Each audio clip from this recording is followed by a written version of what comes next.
오늘 우리 출애굽기 어떻게 읽을 것인가 한번 보도록 하겠습니다. 내용이 준비를 해보니까 많더라고요.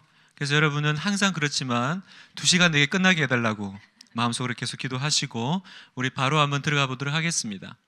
먼저 출애굽기의 구조입니다. 우리가 1장부터 40장까지 있는 우리 출애굽기를 제가 한번 이렇게 쭉 정리를 해봤는데요. 여러분 프린트물 다 받으셨죠? 총 3파트로 볼 수 있을 것 같아요. 1장부터 15장까지 한 파트. 여기는 이제 종살이와 출애굽에 대한 내용이 이제 나옵니다. 그래서 이제 15장까지가 이제 이스라엘이 출애굽을 해서 모세와 모세의 누이 미리암이 그 하나님을 찬양하는 그 노래가 나오면서 끝나죠. 그리고 이제 16장에서 18장까지가 홍해에서 시내산으로 가는 이제 여정입니다. 홍해에서 시내산까지가 한 2개월 정도 걸려요. 이제 2개월 정도 걸려서 여기 보면 이제 신광야, 또 르비딤 광야, 또 모세의 장인이죠 이드로. 어떤 분이 저한테 문자를 보내셨어요. 목사님 성경을 읽어보니까 어디는 이드로라고 하고 어디는 또 르우엘이라고 하고, 그래서 누굽니까? 뭐가 맞습니까? 다 동일 인물입니다. 그러니까 모세 장인은 이드로라는 이름도 있고 르우엘이라는 이름도 있습니다. 제가 보니까 아마 르우엘은 개인적인 이름인 것 같고 이드로는 사실 미디안 그 족속의 제사장이었거든요. 그래서 어떤 그 공직에 대한 어떤 이름이 아닌가 그렇게 생각을 합니다. 그래서 르우엘, 이드로 같은 사람이라는 거 기억하시고요. 그래서 출애굽한 다음에 18장까지가 홍해에서 시내산까지 가고요. 그 다음에 이제 19장에서 40장까지가 마지막인데 여기는 이제 시내산에서에 있는 일입니다. 시내산에는 약 1년 가까이 있습니다. 정확하게는 이제 11개월 며칠 이렇게 있는데 1년 가까이를 이제 시내산에서 거주하면서 어떤 일이 있죠? 20장에서 10계명을 받죠. 10계명이 나오고 그 다음에 10계명과 관련된 여러 가지 언약들과 또 그 다음에 이제 성막을 지으라는 이제 하나님의 명령이 나옵니다. 참고로 모세는 시내산에 한 3번 정도 올라간 걸로 이렇게 보입니다. 한 번 갔다가 모든 걸 끝난 게 아니라 처음에 1차 등정해서 10계명을 받고 그 다음에 2차 등정했을 때 성막 건축하라는 이제 내용을 듣죠. 근데 내려오면서 보니까 이 사람들이 뭘 만들어요? 송아지 만든 거죠. 그래가지고 이제 던져가지고 이제 모세가 살려달라고 중보기도 하고 그리고 다시 한번 올라가죠. 올라가서 언약을 갱신합니다. 갱신하고 하나님께서 만들라고 하신 이제 성막을 이제 만드는 장면들이 출애굽의 40장까지의 내용입니다. 보통 우리가 이제 연초에 성경을 읽어 나가면 창세기 재밌게 읽고 출애굽기도 재밌게 읽다가 이제 여기 출애굽기 20장 나오면 다 죽어 나가시는 거죠. 이제 10계명 나오면서 뭐 만들어라 이래 뭐 가로 세로가 어떻고 하면 이제 머리 아파지고 이제 레위기 나오면 완전히 레위기는 가축을 드려야 되는데 자기를 이제 하나님께 올려드리시죠. 막 그런 이제 일들이 일어납니다. 자, 그러면 출애굽기의 역사적인 배경을 먼저 한번 보도록 하겠습니다. 여러분 출애굽기를 읽을 때는 출애굽기에 나오지 않은 한 민족을 아셔야 돼요. 그게 누구냐면 바로 힉소스라는 사람들입니다. 힉소스는 누구냐? 이집트 학자들이 이집트 역사의 제2과도기라고 부르는, 그러니까 주전 18에서 16세기쯤에 어떤 외부의 아시아인들이 들어왔다라고 기록을 합니다. 그래서 이 외부에서 온 아시아인들은 하부 이집트를 장악을 하는데 이 사람들은 아마 가나안 지역에서 온 사람들이 아니겠나. 가나안 쪽이니까 야곱의 가족과 같은 셈족입니다. 셈족인데 그 민족들 중에 그 지배 계층을 힉소스라고 불렀다라는 거예요. 그 뜻은 외국 땅의 통치자들이다 이런 뜻을 가지고 있습니다. 그러니까 이집트인이 볼 때 외부에서 들어온 이 셈족, 이 아시아인들이 이집트 본토인 말고 자기들이 하부 이집트를 장악을 하더니 점점 전체 이집트를 완전히 이제 장악을 하게 됩니다. 그리고 우리가 흔히 말하는 그 바로 이집트의 왕 자리에 사실 이집트인들이 아니라 이 기간에 이 힉소스인들이 이제 그 왕자를 차지하게 되는 거죠. 그래서 야곱과 그의 가족이 이제 가나안에 있다가 요셉을 먼저 보내고 이제 그 70명이 오잖아요. 그때가 아마 힉소스족이 이집트를 장악했던 시기가 아닌가라고 생각을 합니다.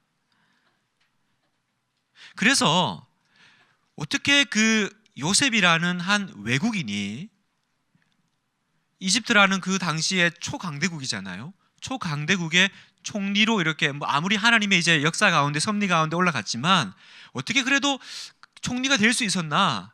뭐 하나님의 여러 이제 역사를 우리가 제쳐두면 역사적인 내용으로 보면 그 당시에 그 바로의 그 바로는 힉소스족들, 그러니까 요셉과 같은 족속인 셈족 계열이었기 때문에 외국인을 이렇게 총리로 발탁을 하는 것에 대해서 크게 이렇게 어려움이 없었던 그런 부분이 있지 않나라고 생각을 합니다. 이스라엘은 야곱 가족이 70명이 이제 이집트로 와서 이집트에 거주하는 기간이 한 400년 정도로 보고 있습니다. 그래서 보면 출애굽기 12장 40절에 보니까 이스라엘 자손이 애굽에 거주한 지 430년이라 이런 말씀을 하시고, 또 창세기 15장 13절에 보면 하나님께서 아브라함에게 언약을 주실 때 미리 어떻게 될 것을 다 말씀을 하시는 장면이 나와요. 그것도 참 대단하죠.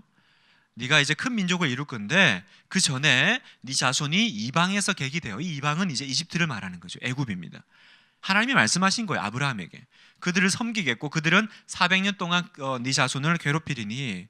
그래서 430년이냐 400년이냐 뭐 그건 그렇게 중요하지 않아요. 적어도 한 400년 이상을 어쨌든 이집트에 이렇게 정착을 했을 거다라고 우리는 추정합니다.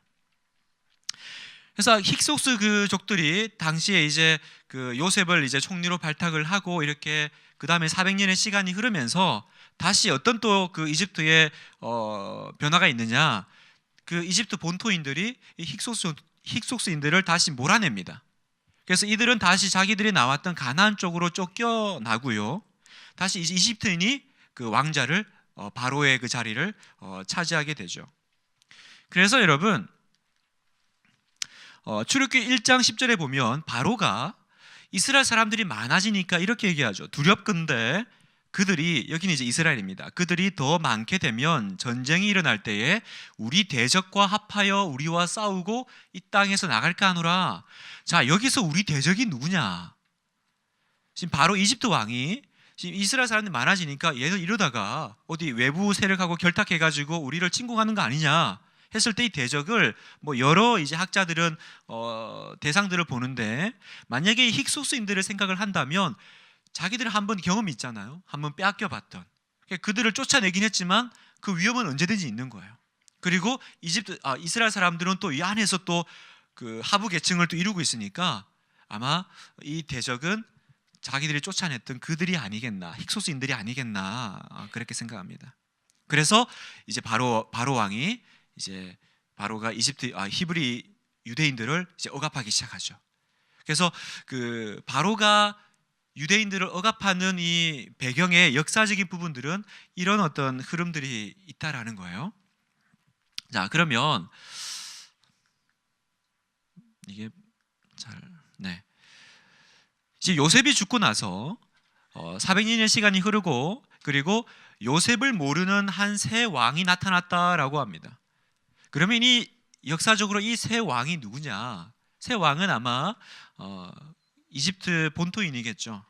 그래서 학자들의 의견이 분분하더라고요. 제가 찾아보니까. 그래서 대부분의 사람들은 이제 세티 1세 혹은 세토스 1세 1305년이나 1290년경에 통치자였던 세티 1세가 아니겠느냐라고 하는데, 또 찾아보니까 또 다른 명칭들이 있고 다른 이름들이 있더라고요. 그 명칭이 다른데 같은 사람인 건지 아니면 아예 다른 사람인 건지는 제가 역사적으로 그 부분은 제가 아직 확신이 없어요. 어쨌든 뭐 여러 이름들이 있는데 우리는 일단 이걸로 알고 가겠습니다. 그래서 세티 1세가 그 당시에 그 억압했던, 탄압했던 이집트 왕이었다, 그렇게 보고요. 여기서 바로라는 이름을 여러분 좀 알고 가셔야 될 게, 바로는 이집트어로 왕이라는 뜻입니다.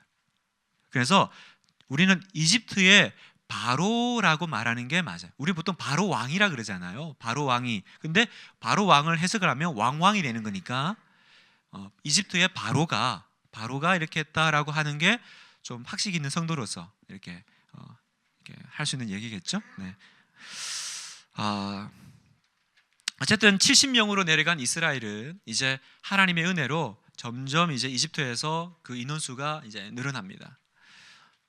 이제 늘어나니까 이 바로가 이제 이집트 그 히브리인들을 이제 억압을 하기 시작하는데 이 하나님 나라의 관점에서 이 애굽은 이 유대인들에게 이스라엘 백성들에게 어떤 의미가 있냐? 제가 말했듯이 출애굽기 1장은 야곱의 족보를 이야기해요.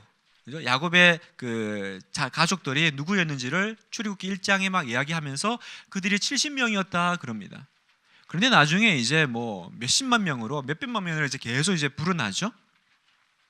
그러면 하나님 나라 관점에서 하나님은 이 이스라엘 사람들을 왜 가나안을 약속의 땅임에도 불구하고 가나안에 두지 않고 이집트에 한번 이렇게 보냈느냐? 이건 이제 우리가 흔히 말하는 인큐베이팅을 하셨다라고 봅니다. 분당 우리 교회는 이 단어 너무 잘 압니다. 그죠? 네, 우리도 지금 하고 있잖아요. 무슨 얘기냐면 하나님께서 가나안에서 가뭄으로 위기에 처했던 이스라엘을 요셉을 통해서 애굽으로 피신시키신 다음에 애굽에서 지금 애굽은 굉장히 그 당시에 뭐 강대국이자 또 부유한 땅이거든요. 그 나일강이라는 그 젖줄이 흐르고 있으니까 그러니까 거기서 이제 점점 그 이스라엘이라는 그 하나님 백성이라는 그 측면에서 그 점점 몸집이 불려지는 거죠. 키워내시는 거예요. 그래서 인큐베이팅을 하신 거죠. 그럼 인큐베이팅을 하고 있는 그 상황에서 갑자기 이제 이집트 그 바로가 억압을 하죠. 그러면 이 바로의 이 고난은 어떤 영적인 의미가 있냐? 이건 인큐베이팅이 이제 끝났다라는 거예요. 인큐베이팅이 끝났다라는 겁니다.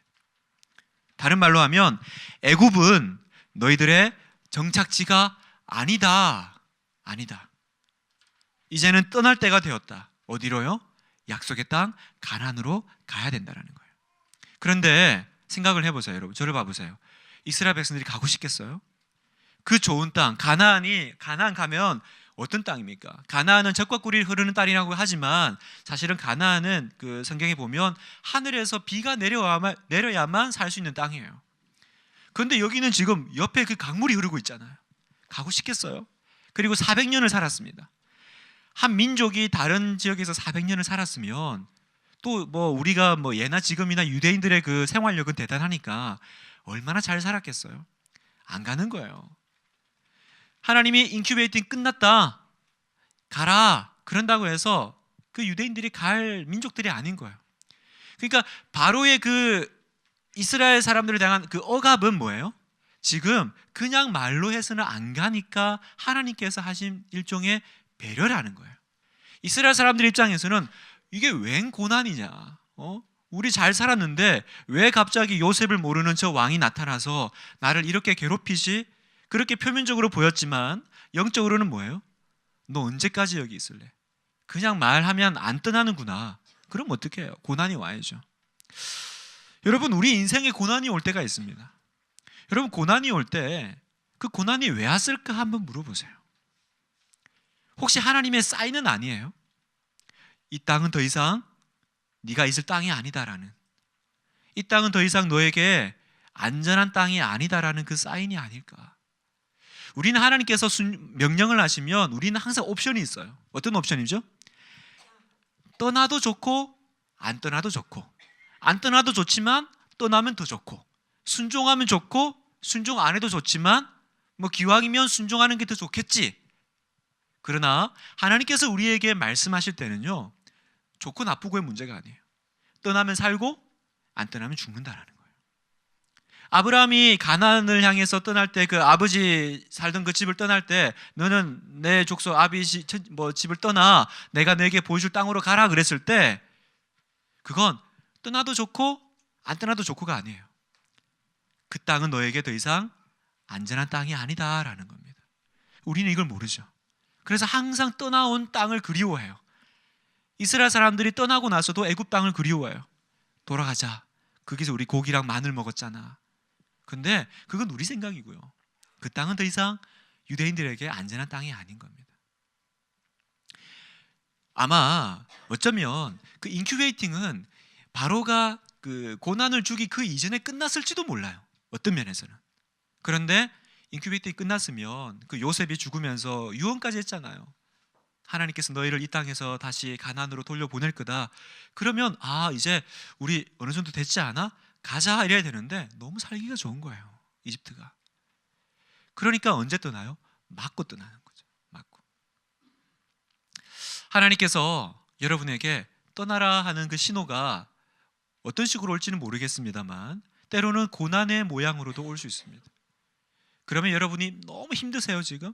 너무 괴로우면 지금 내가 뭘 정리를 해야 되는지, 내가 혹시 붙잡고 있는 건 뭔지를 한번 점검을 해보십시오. 그리고 하나님께서는 이 고난을 통해서 우리를 영적으로 다시 각성시키세요. 이스라엘 백성들이 이집트인이 아니잖아요. 떠나라는 건 뭐예요? 너희는 하나님의 백성이다. 잠자는 자여 어찌미뇨. 네가 지금 하나님의 백성인데 이 세상에 파묻혀가지고 지금 세상 사람인지 하나님의 백성인지 분간도 못하고 이 땅이 전부인 줄 알고 이 땅에서 성공만을 붙잡고 사는 네가 지금 어찌 된 거냐. 우리는 이 땅을 밟고 있지만 우리의 마음은, 우리의 영혼은 저 하늘에 살고 있는데, 저 하늘에 살고 있는데. 제가 오늘 아침에 또 장례식을 다녀왔거든요. 제가 평창을 갔다 왔어요. 멀더라고요. 아침에 강의 준비도 안 끝났는데 연락이 와가지고 급한 마음으로 갔어요. 왜냐하면 어머님이 돌아가셨는데 54밖에 안 되신 어머님이세요. 그러니까 너무 젊으시잖아요. 세상적으로 보면 너무너무 불쌍한, 그죠? 병들어서 이렇게 병원에서 더 이상 조치가 안 돼서 이렇게 너무너무 불쌍한. 그러나 영적으로는 어떤 의미입니까? 이 땅이 전부면 우리는 제일 불쌍한 사람이죠. 그러나 우리는 어디로 가야 돼요? 여기서 승부 볼 사람들이 아니잖아요. 여기서 100살 살면 행복한 인생을 살았고 그 전에 죽으면 좀 아쉬운 인생입니까? 그렇지 않잖아요. 우리는 본향이 있는 사람들입니다. 이 관점이요, 이 땅에서 먹고 마시고 시집가고 장가가고 하면서 희석이 되어버리는 거예요. 그래서 예수님께서 말세의 성도들에 대해서 걱정하신 거는 뭐였어요? 막 죄짓고 교회 떠나고 믿음 버릴까 봐 걱정하신 게 아니에요. 마음이 둔하여져서 먹고 마시고 시집가고 돈 벌고 장가가는 거, 그거 죄입니까? 죄 아니거든요. 그건 일상에 필요한 일이에요. 그런데 그거 하느라고 하늘 잃어버리고 천국을 잃어버리고 하나님 나라를 잃어버릴까 봐 주님은 염려하셨어요. 그런 면에서 바로의 그 고난은요, 이스라엘을 살리는 거죠. 그래서 에베소서 5장 14절에 잠자는 자여 깨어서 죽은 자들 가운데서 일어나라. 그리스도께서 너에게 비추이시리라 하셨느니라. 고난은 어쩌면 이 음성이 들려지는 시간이 아니겠습니까? 잠자는 자여 뭐하냐? 깨어서 죽은 자들 가운데 일어나라. 그리스도께서 다시 너를 찾아오셨다. 자, 그래서 이제 이스라엘 백성들이 떠나는데 그냥이 안 되니까 이제 하나님이 한 사람을 이렇게 세우십니다. 바로 이제 모세의 출생과 소명입니다. 먼저 모세의 탄생을 보면요, 모세를 통해서 하나님이 그 당신의 백성을 버리지 아니하시고 간섭하시고 계획하셨다라는 것을 우리는 알 수 있습니다. 그래서 먼저는 그 히브리 산파들을 통해서 하나님께서 그 하나님을 경외하는 산파들을 통해서 이스라엘 백성들을 지켜내시죠. 그죠? 죽이라 그러는데 못 죽이게 막으시잖아요. 그리고 이제 그걸로도 안 되니까 이제 아예 다 죽여라, 나일강에 빠뜨려라. 그랬을 때 한 레위 지파의 한 아이가 태어나는데 이 어머니가 그 아이의 성경에 보면 잘생긴 것을 보고 석 달 동안 숨겼다라고 합니다. 혹자는 어떤 분들은 모세가 진짜 잘생겼나 보다, 그러니까 안 죽이고, 여기서 잘생겼다라는 건 외모가 되게 탁월했다라는 뜻이 아닙니다, 여러분. 잘생긴 것을 보고 좋았다라고 했을 때 이 좋았다라는 건요, 하나님이 천지를 만드시고 보시기에 좋았다라고 했을 때 그 단어예요. 그러니까 하나님의 그 계획 가운데 보시고 그 계획이 진행되는 것이 좋았다라는 것처럼 이 레위 지파의 한 어머니가 그 아이가 낳았을 때 그 아이가 범상치 않은 거는 야, 얘가 진짜 특출나구나가 아니라 그 가운데 하나님의 마음이 부어진 거예요. 하나님의 계획이 그 가운데 보여진 거예요. 그래서 이 아이를 통해서 혹시 하나님께서 역사하실 것이 아닌가, 그 부분들이 이 레위의 한 초라한 가정을 통해서 지금 일이 진행되고 있는 것입니다. 근데 이제 키워내 보니까 점점 애는 커지고 밖에는 이제 로마 병사들이 이제 돌아다니고 하니까 키워낼 수가 없죠. 그래서 어떻게 합니까? 갈대 상자에 태워서 보냅니다. 히브리어로 갈대 상자는 테바라고 하는데 구약 성경에 딱 2번 나오는 단어입니다. 여기서 한 번 나오고 또 한 번은 방주를 쓸 때 방주도 테바예요. 그러니까 갈대 상자도 테바고 방주도 테바예요. 다만 사이즈의 차이인 거죠. 여러분, 방주라고 하는 이 테바의 이 영적인 의미는 뭡니까? 이건 배가 아닙니다. 배는 노가 있고 뭐 이렇게 뭐 세우는 그 뭐죠? 가지고 자기가 방향을 조절할 수 있다면, 방주의 특징은 그냥 물에 떠 있는 거예요. 여기는 아무런 운전대가 없다라는 겁니다. 그래서 흐르는 대로 누군가가 이렇게 초자연적으로 끌어가는 대로 갈 수밖에 없는 그 어떤 모형물이 바로 테바라는 겁니다. 무슨 말입니까? 이 갈대 상자는 하나님께서 이끌어 가신다, 인도하신다라는 거죠. 그래서 실제로 이제 그 아이를 갈대 상자 태워가지고 나일강에 버린 게 아니에요, 여러분. 보면 그 갈대 옆에 놓아둡니다. 놓아뒀더니 갈대 상자가 어디로 가요? 흘러가서 누구에게로? 바로의 딸이 목욕하는 거기로 이제 뭐 흘러갔는지, 아니면 거기 놔뒀는데 바로의 딸이 걸어 나와서 봤는지, 하여튼 그렇게 만나게 됩니다. 하필 만났는데 바로의 딸인 거예요. 여러분, 우리는 바로의 딸이 딱 구해주니까 잘 됐다라고 생각하지만, 아마 그 부모들은 아마 그걸 지켜봤던 미리암은 깜짝 놀랐을 수도 있어요. 바로의 딸이면 바로예요, 그죠? 바로의 딸이라고 그 밥의 그 나물이잖아요. 뭐 바로는 나쁘고 바로의 딸은 착하겠어요? 다 그 민족인데, 자기를 위협하는 그 유대인들인데, 그걸 봤을 때 유대인 아이네? 얘 죽여라, 이럴 수 있잖아요. 그런데 어떻게 성경에 보면 보고 긍휼한 마음이 들었다라고 합니다. 긍휼한 마음이. 그래서 6절에 보면 열고 아기를 보니 아기가 우는지라 그는 누구예요? 바로의 딸이 모세를 불쌍히 여겼다. 성경 원문에 보면 아기가 우는지라의 앞에 보라라는 이제 표현이 하나 더 들어가 있습니다. 우리 성경에는 없는데 보라라는 거예요. 보라, 열고 아기를 보니 아이가 우는지라. 이건 뭐예요? 지금 그 성경 저자가 일부러 넣은 거예요. 보라, 이거는 지금 바로의 딸이 얘들아 봐, 이것도 있지만 이 본문을 읽는 우리 보고도 보라는 거예요. 이게 당연한 얘기냐? 바로의 딸이 유대인 아이를 보고 불쌍히 여기는 게 당연한 얘기냐? 그건 당연한 얘기 아니라는 거예요. 죽여 그러지 않고 내가 데려서 살아야겠다. 하나님의 섭리고, 이 모든 상황은 보라라는 거는 지금 하나님이 만들어 놓은 일들이라는 겁니다. 그래서 모세는 가장 위험한 자리에서 이제 어떻게 돼요? 세상에서 가장 안전한 자리로 이동하게 됩니다. 믿음의 눈을 가진 성도들은, 독자들은 이 작은 레위 지파의 한 여인을 통해서 하나님이 연출하신 드라마를 보게 되는 거예요. 그냥 이렇게 키우다가 못 키워가지고 그냥 나일강에 했더니 그게 흘러가지고 바로의 딸이 갔더니 바로의 딸이 내가 키워야겠다, 이런 그림이 아니라 이 모든 것 속에는 이미 하나님께서 지금 만들어가고 있는 거예요. 우리 눈에는 우연이죠. 우리 눈에는 우연이에요. 그러나 하나님의 나라에는 우연이라는 것은 없잖아요. 이걸 믿으면 피할 수 없는 현실 가운데서도 우리는 담대하게 걸어갈 수가 있습니다. 방주 같은 우리 인생이잖아요. 우리가 살아보면 느끼는 어려움은 뭡니까? 내 인생은 내 마음대로 안 된다라는 거잖아요. 내가 이렇게 방향을 틀고 노를 저으면 내가 목표한 저기까지 갔으면 좋겠는데 그게 안 되는 거예요. 그런데 그 방주 같은 내 인생이 하나님의 손에 있다라는 것을 믿으면, 세상 사람은 야, 너 참 운 좋다, 어떻게 일이 그렇게 풀렸어? 근데 기도하는 우리는 뭘 알아요? 이건 하나님의 연출이라는 거예요. 그럼 이게 하나님의 연출인지 누가 알아요? 믿음의 눈을 가진 사람만 봐요. 그러니까 출애굽기를 똑같이 읽어도 어떤 사람은 야, 참 재밌다. 어쩜 이렇게 딱딱 아기가 맞아 떨어지냐. 근데 기도한 사람은, 믿음을 가진 사람은 전율이 흐르는 거예요. 몸에 이렇게 바늘이 돋는 거죠. 와, 어떻게 이렇게 되지? 어떻게 이렇게 되지? 그러니까 기도하는 사람만 감사해요, 여러분. 기도하는 사람만.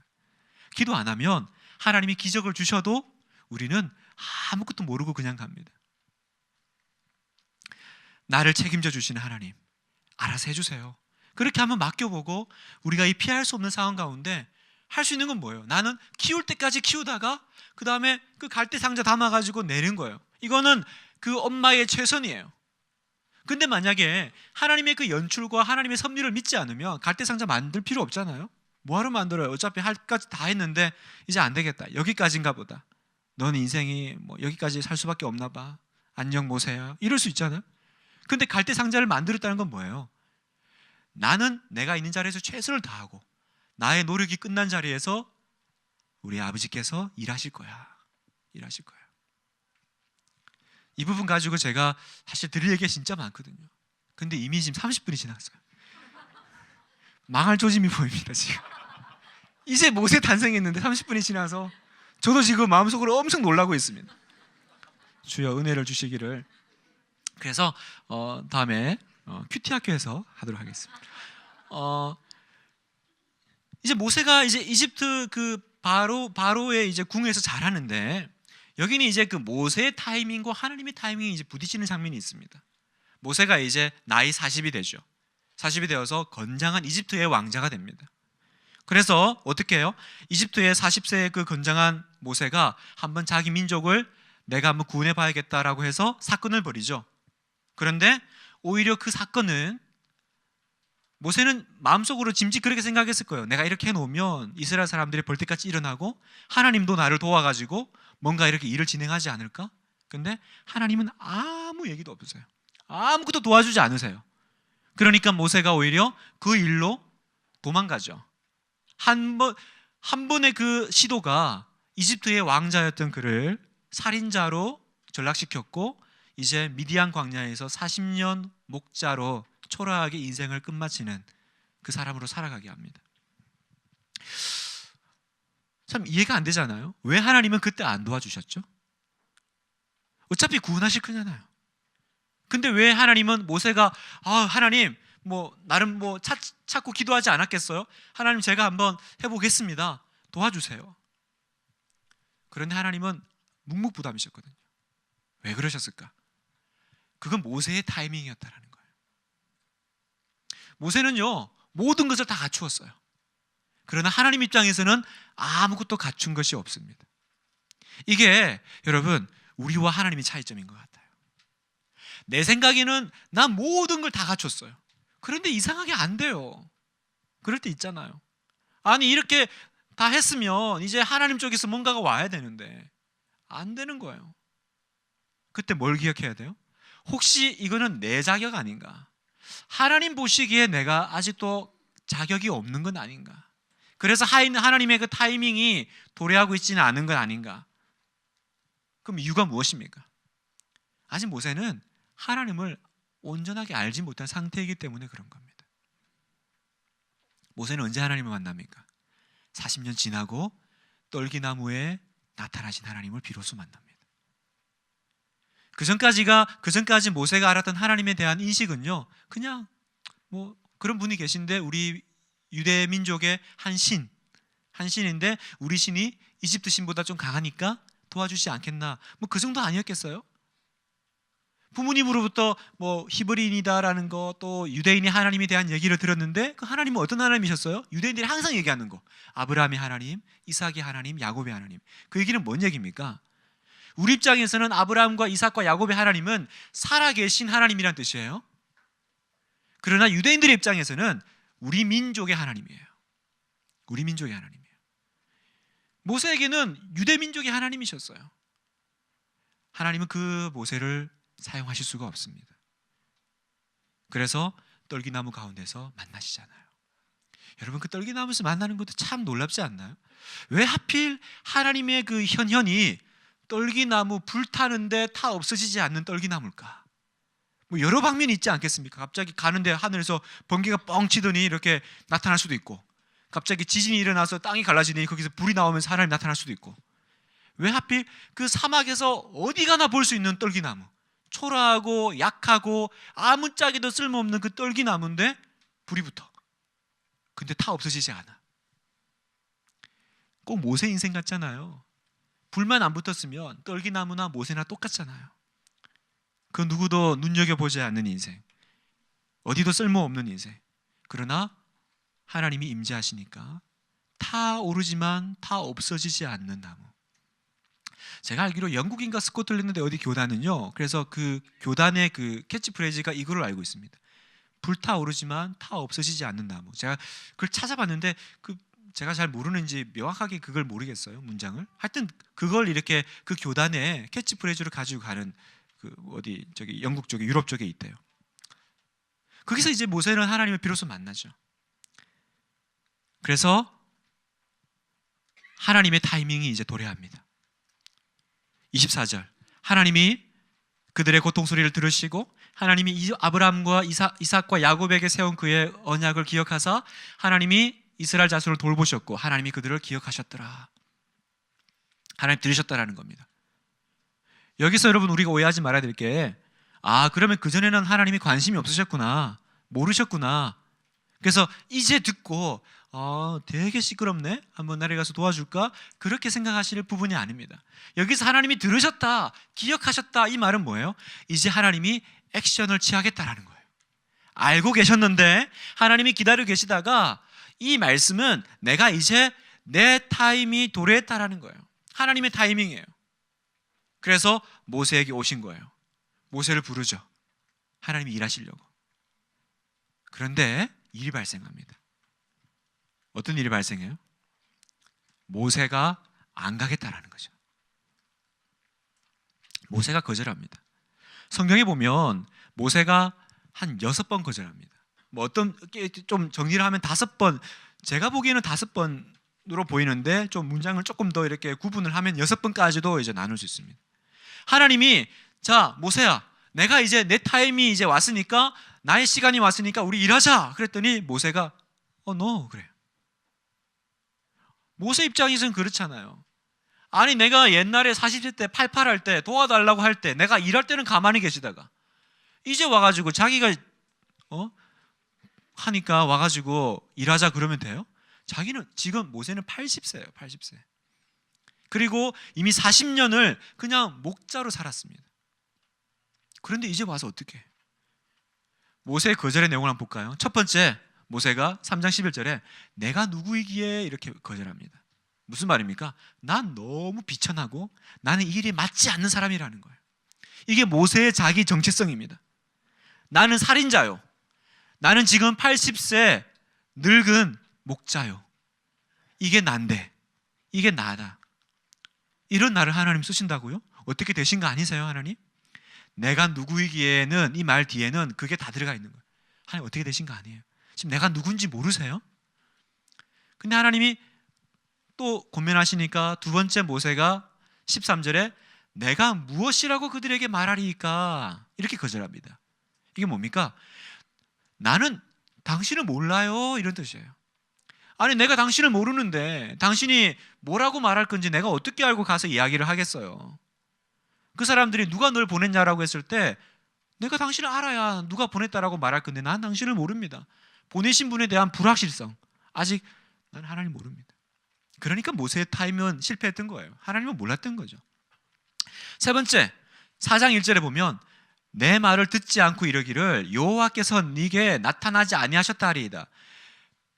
가서 말해봐야 히브리인들이, 유대인들이 내 말을 안 들을 거다. 그리고 하나님이 네게 나타난 적이 없어. 너 지금 환상을 본 거야. 환몽을 꿈꾸고 있는 거야. 이 권위의 부재와 하나님에 대한 의심, 그걸로 이제 못 가겠다고 합니다. 이 안에는요, 내 말을 듣지 않고 하나님이 내게 나타나지 아니하셨다, 여기는 이 모세의 트라우마도 있는 것 같아요. 한번 하나님께 이렇게 배척당했다라는, 그죠? 한번 순장으로 했는데 잘 안 됐어요. 어려웠어요. 그래서 쉬는 순장이 되었습니다. 그랬더니 목사님이 한 몇 년 지나고 집사님 순장하셔야죠. 그때 이렇게 말할 수 있는 거예요. 순원들은 내 말을 듣지 아니하고 목사님은 네게 나타나지 아니하셨다 하리이다. 확 와닿죠. 왜냐하면 이번 옛날에 다락방 때 나는 실패했거든요. 내가 다락방 순장해가지고 망했거든. 나 그때 한번 잘해보려고 했는데 하나님은 그때 도와주지 않으셨어요. 와닿는지 모르겠습니다. 하여튼 자, 그 다음에 네 번째 4장 10절에 나는 본래 말을 잘하지 못하는 자니이다. 나는 입이 뻣뻣하고 혀가 둔합니다. 말에 능하지 못하는데 그래서 나는 내 동족을 설득할 수 있는 능력이 없어요. 지금 그렇게 이제 거절하고 있죠. 여기 이제 그 입이 뻣뻣하고 혀가 둔한 이 표현은 그 원어를 보면 느린이라는 뜻입니다. 느린. 그러니까 아마 모세가 말이 좀 느렸던 것 같아요. 말로서 이렇게 이스라엘 백성들을 확 끌어가야 되는데 내가 말이 느리든지 아니면 어눌할 수도 있을 것 같다는 생각이 들어요. 왜냐하면 모세는 그 이집트의 바로의 궁에서 40년을 살았잖아요. 그리고 거기서 이렇게 그 이집트 말 쓰다가 그 다음에 또 이제 미디안 광야에 와서 미디안 족속의 그 십보라죠, 그죠? 그 이드로 집에서 또 한 40년을 살면서 아마 자기 언어를 이렇게 뭐 쓸 기회가 뭐 많이 없지 않았을까, 그죠? 그러다 보니까 그 말을 안 썼는데 갑자기 그 말로 이제 이스라엘 백성들을 뭐 재판하고 끌어가고 설득하려고 하니까 선천적으로 이렇게 어눌하고 말이 이렇게 느린다기보다 내가 이 언어를 지금 잘 사용할 줄을 모릅니다. 그런 뜻도 있지 않겠나. 어쨌든 자기는 지금 말을 못한다라는 거죠. 그리고 또 다섯 번째, 오 주여 보낼 만한 자를 보내소서. 또 한 번 더 거절합니다. 모세도 징하죠. 한 3번 하면 그래 내가 졌습니다라고 못 이긴 척 와야 되는데 표현이요, 오 주여라고 붙은 게 너무 저는 와닿는 거예요. 보낼 만한 사람 보내소서가 아니라 주여 진짜 왜 그러세요? 내가 할 수만 있으면야 내가 말 안 해도 100번 갔죠. 근데 난 아니잖아요. 내가 나를 아는데 주여 왜 그러세요? 목사님 저 안 돼요. 저 계산 못 가요. 막 순장 못 해요. 봉사 못 해요. 저를 모르세요. 저는 몸이 뻣뻣해요. 막 이러면서 이제 안 되는 거죠. 6번 한 번도 말에 능하지 못한 걸 얘기합니다. 근데 앞에서는 자기 동족이라면 여기서는 이제 바로를 설득할 자신이 없다는 거예요. 이스라엘 자손도 내 말을 듣지 아니하였거든 바로는 어찌 듣겠습니까? 나는 입이 둔한 자니이다. 한 번 더 거절합니다. 이집트 왕을 설득할 자신이 나는 없습니다. 이게 이제 모세 뭐 구구절절 다 맞는 얘기입니다. 다 맞는 얘기예요. 그러면 하나님이 내가 졌소 이러고 돌아가시면 되는데 하나님이 내가 누군지를 이제 보여주십니다. 그걸 어떻게 얘기하세요? 나는 나다 이렇게 얘기하십니다. 당신이 누구십니까? 모세가 하나님께 물었을 때 하나님은 나는 나다 그러세요. 출애굽기 3장 14절에 보니까 하나님이 모세에게 이르시되 나는 스스로 있는 자이니라 또 이르시되 너는 이스라엘 자손에게 이같이 이르기를 스스로 있는 자가 나를 너희에게 보내셨다 하라. 자, 굉장히 중요한 부분입니다. 하나님 성경에 보면 우리가 하나님에 대해서 뭐 여러 이렇게 그 정의를 이렇게 볼 수 있지만 하나님이 이렇게 대놓고 나는 뭐다라고 말하는 것은 참 흔치 않은 부분이잖아요. 하나님이 자기를 나는 스스로 있는 자다라고 해요. 근데 히브리 성경을 보면 나는 스스로 있는 자다라기보다 나는 나다, 나는 곧 나다 이게 훨씬 더 원문에 가까운 표현입니다. 그래서 개역 개정 지금 우리가 보고 있는 거는 스스로 있는 자인데 히브리 성경은 나는 곧 나다 이렇게 있고요. 그래서 그 표준 세번역도 나는 나다 이렇게 번역을 해놨습니다. 세번역을 찾아보시면, 그러니까 나는 나다를 왜 스스로 있는 자다라고 했을까? 이걸 어떤 면에서는 약간 좀 해석한 게 스스로 있는 자 이 뜻이 아니겠나 이제 그렇게 생각이 듭니다. 왜냐하면 나는 나다는 아무 설명도 아니잖아요. 그렇지 않나요? 하나님, 당신은 누구십니까? 나는 나다. 이 말은 목사님은 누구세요? 그러면 네, 저는 접니다. 그러면 지금 목사님 말장난하시는 거예요? 하나님 보고 모세가 물었어요. 하나님은 누구세요? 어떤 분이세요? 그랬더니 하나님이 이제 시원하게 출발하신 거예요. 있잖아, 나는 하고 설명하려고 보니까 나는 있잖아, 얘 같지도 않고 얘 같지도 않고 얘 같지, 나는 난데? 약간 이런 느낌 있잖아요. 뭔가 이렇게 비교할 대상이 있으면 나는 뭐 같고 나는 뭐다 이렇게 말을 할 건데, 우리 하나님은 위대하신 분이잖아요. 하나님은 신이시잖아요. 창조주시잖아요. 그러니까 자기를 설명할 수 있는 건 자기밖에 없는 거예요. 그게 나는 나라는 거예요, 여러분. 여기는 이 하나님의 이 표현을 하자면 은폐성, 우리는 하나님을 다 알 수 없다라는 부분이 들어가 있습니다. 여러분, 피조물은요 하나님을 다 이해할 수 없어요. 그래서 우리는 하나님과 한없이 친밀하지만 하나님 앞에서 또 한없는 두려움을 가지고 있습니다. 우리가 아는 하나님은 극히 일부분이고 영원히 우리는 알 수 없어요. 우리가 죽을 때까지 성경 공부하고 큐티하고 하나님을 묵상해요. 그래서 우리가 한 100살 되면 이제 나 하나님 다 파악했는데, 우리는 이렇게 말할지 몰라도 죽어서 하나님 앞에 가보면 나는 주님 발가락 만지고 있었던 거죠. 그럼 영원의 시간에 가면 우리는 하나님을 다 알게 될까? 아니에요. 그래서 천국의 시간은 어떤 시간이냐? 그 영원하신 하나님을 영원토록 알아가는 시간이 될 거예요. 그걸 누리며 즐거워하는 시간이 될 겁니다. 그만큼 우리 주님은 광대하시고 크신 하나님이라는 거예요. 그러니까 내가 하나님을 다 알려고 하는 거, 여러분 이거 한번 생각해 보세요. 하나님 뜻이 뭡니까? 우리 그렇게 기도하잖아요. 하나님 뜻을 보여주세요. 도대체 이 상황 가운데 하나님 무슨 말씀을 하시고 싶으신 거예요? 설명해 주면 이해하실 거예요. 때로는요 저는 그런 생각이 들어요. 신앙생활을 점점 하고 성경을 읽어 나가면서 보니까 하나님의 뜻을 아는 게 아니라 하나님의 성품을 아는 게 중요하다. 우리 아들 주원이가 저를 다 모릅니다. 제가 무슨 생각을 가지고 있는지, 무슨 뜻을 가지고 있는지 모릅니다. 그래서 뭘 시키면 잘 이해를 못해요. 이해를 못하지만 시키면 해요. 왜 하죠? 저를 믿으니까 하는 거죠. 제가 깜깜한 방 안에서 주원아 부르면 얘가 그냥 깜깜한 방 안에서 목소리만 들리니까 얼마나 무섭겠어요. 못 들어오는 거예요. 그냥 내 자기 상식으로는 너무나 무서운 거야. 근데 저기서 아빠 목소리가 들리잖아요. 그러면 그냥 왜 부르는지는 모르겠지만 그 어둠 속을 향해서 걸어 들어오는 게 아들이라는 거예요. 우리는 많은 경우 하나님 뜻이 뭐예요? 뜻을 보여주시면, 설명해 주시면 따라가고, 아니면 저는 한 발짝도 못 움직입니다. 이게 어려움이에요. 답답한 거예요. 아버지는 설명해 주면 이해할 것 같지도 않고, 어쨌든 순종을 해야 뭔가 일이 일어날 건데 얘는 설명해 줘야 움직인단다니까.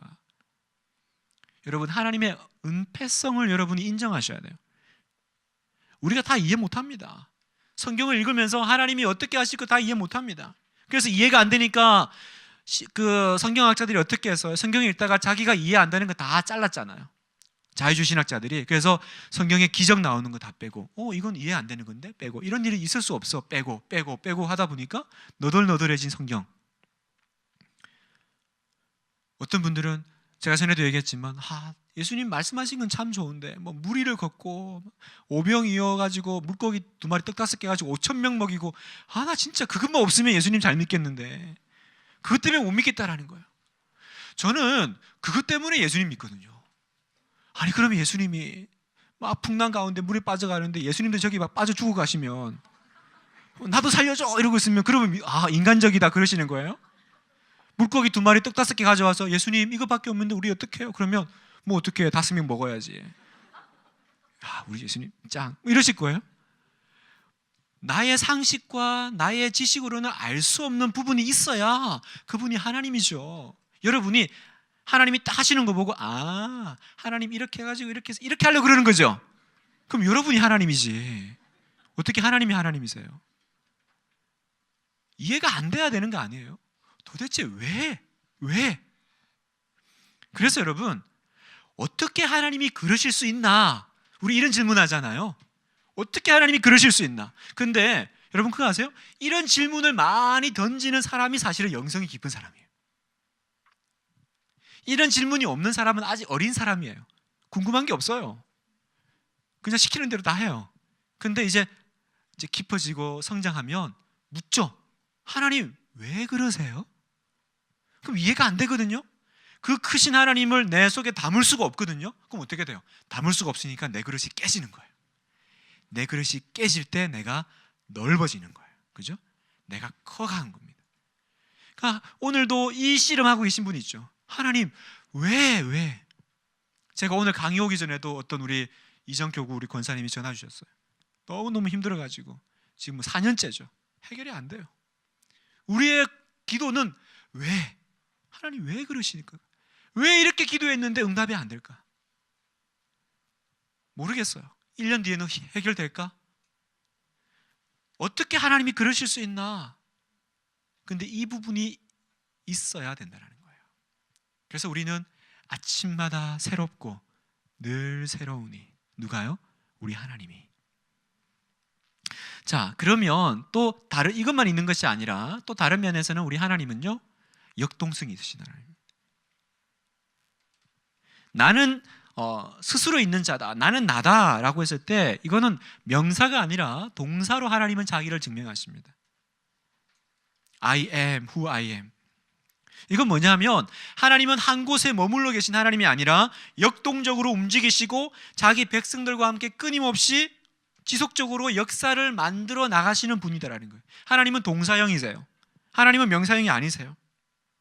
그래서 나는 스스로 있는 자다 이 말을 다른 말로 바꾸면요, 나는 현존한다잖아요. 그걸 조금 더 풀면 나는 지금 여기에 있다라는 거예요. 나는 지금 저 하늘에 떠다니는 것이 아니라 나의 백성이 가는 그 자리에 나도 따라간다라는 겁니다.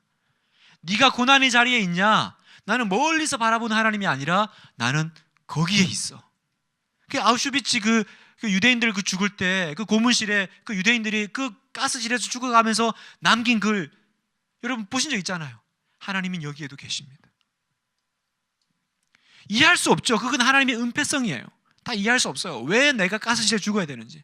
그러나 하나님의 역동성, 그러나 하나님은 여기 계신다라는 거죠. 나는 여기 있다라는 겁니다. 이스라엘 사람들은 고난 가운데 물었을 거예요. 도대체 여기서 우리를 도와줄 구원할 자가 누구냐? 그때 내가 여기 있다라는 거예요. 이건 복음이에요. 이건 예수님의 그 별명처럼 임마누엘, God with us, 하나님이 우리와 함께 계신다라는 그 뜻입니다. 백성들이 물을 겁니다. 너 누가 보내서 왔냐? 그때 뭐라 그럴까요? 나는 나다.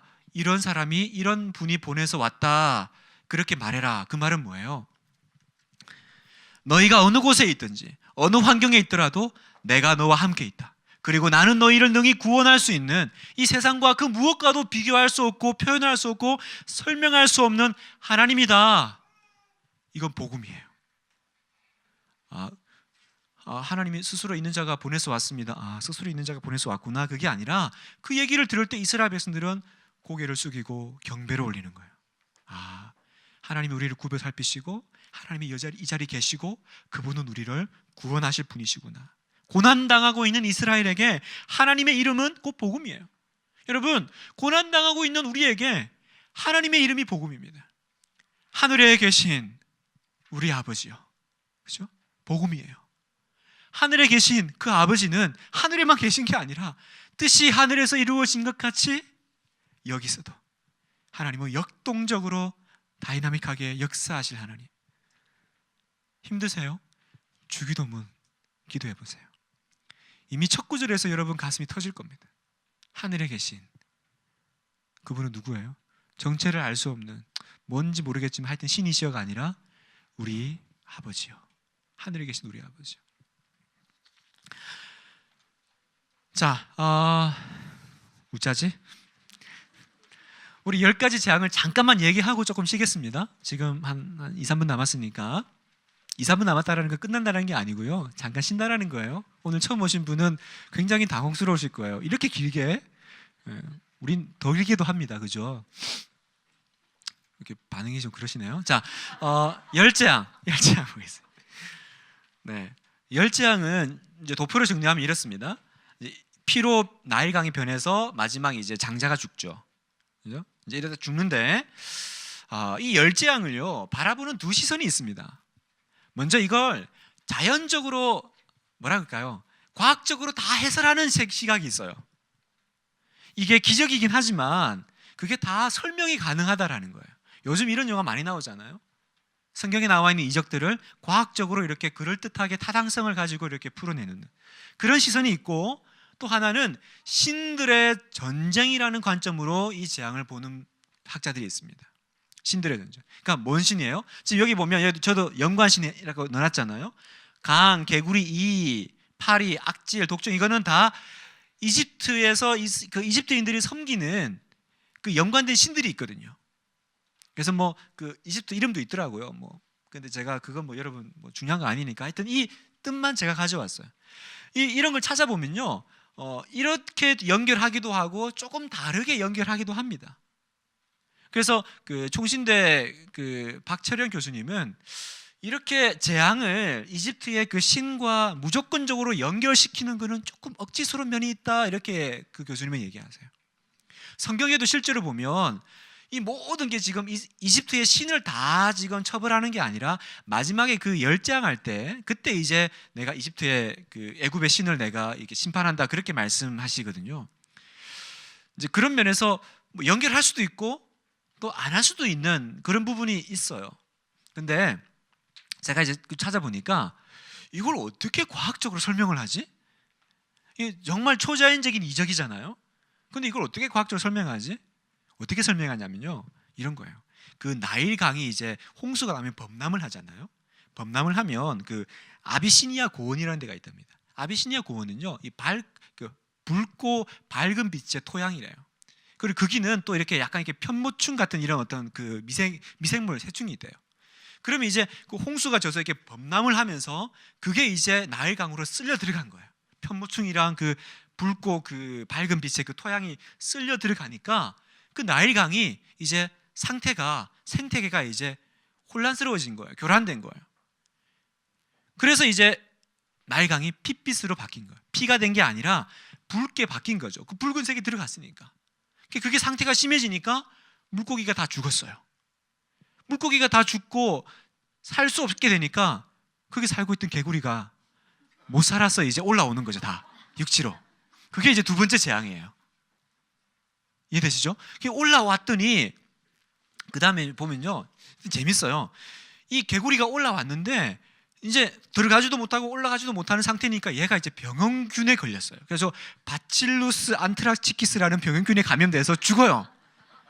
그리고 이제 홍수도 이제 빠졌잖아요. 빠지면서 이제 그 무릉둥이가 있을 거 아닙니까? 거기에 이제 파리랑 모기가 꼬여요.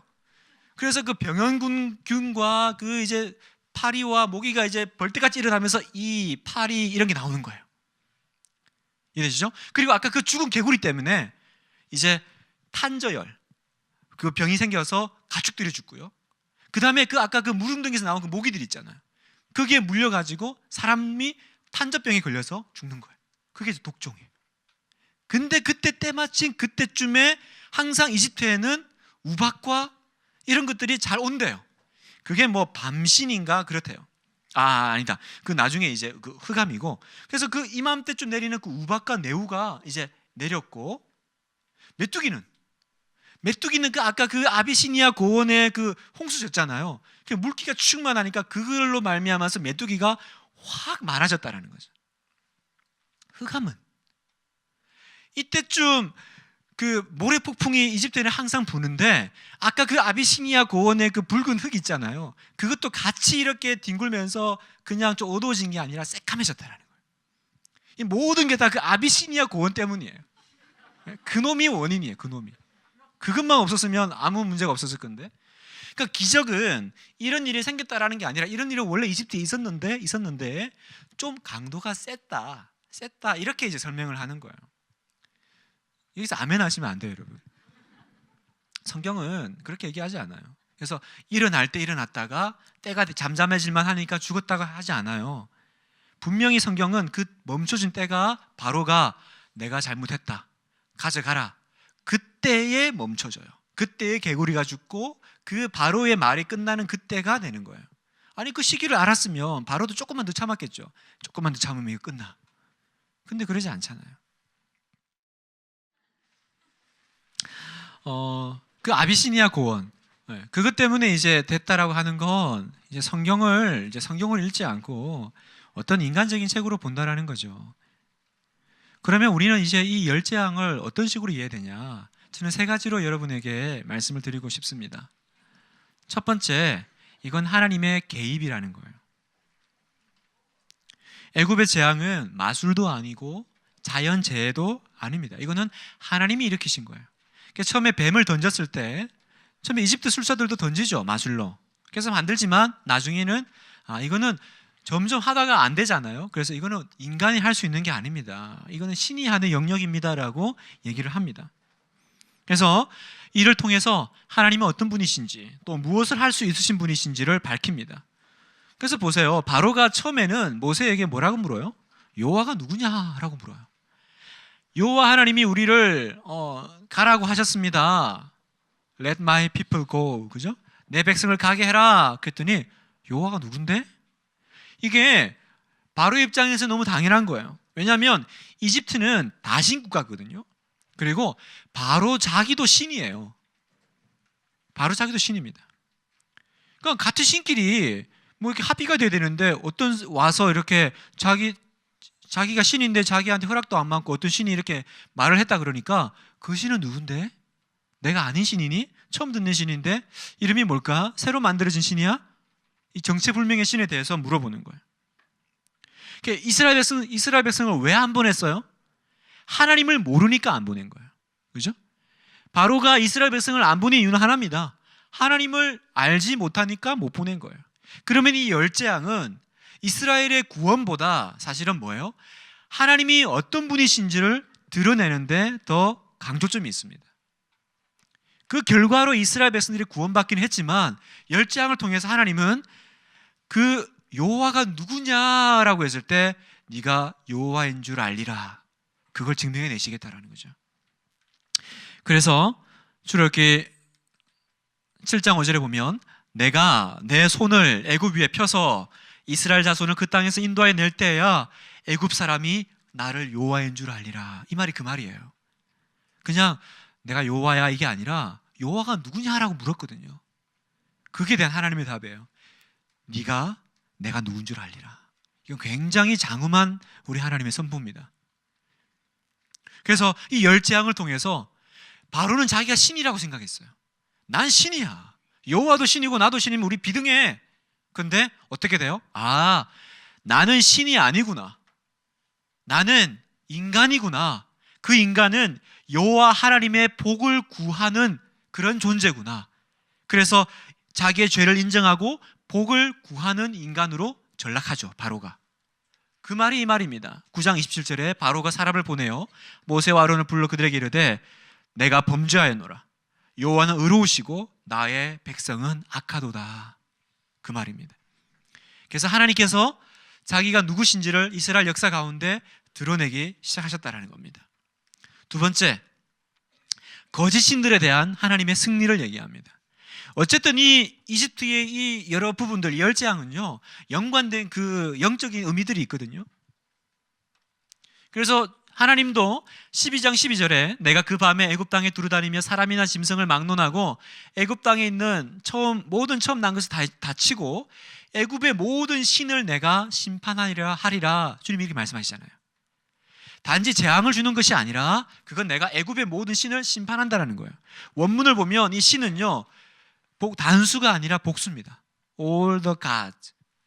그러니까 아마 그 다는 아니겠지만 그 열 재앙 중에 그 대상의 많은 부분들은 어쨌든 이집트인들이 섬겼던 신적인 존재는 맞는 것 같아요.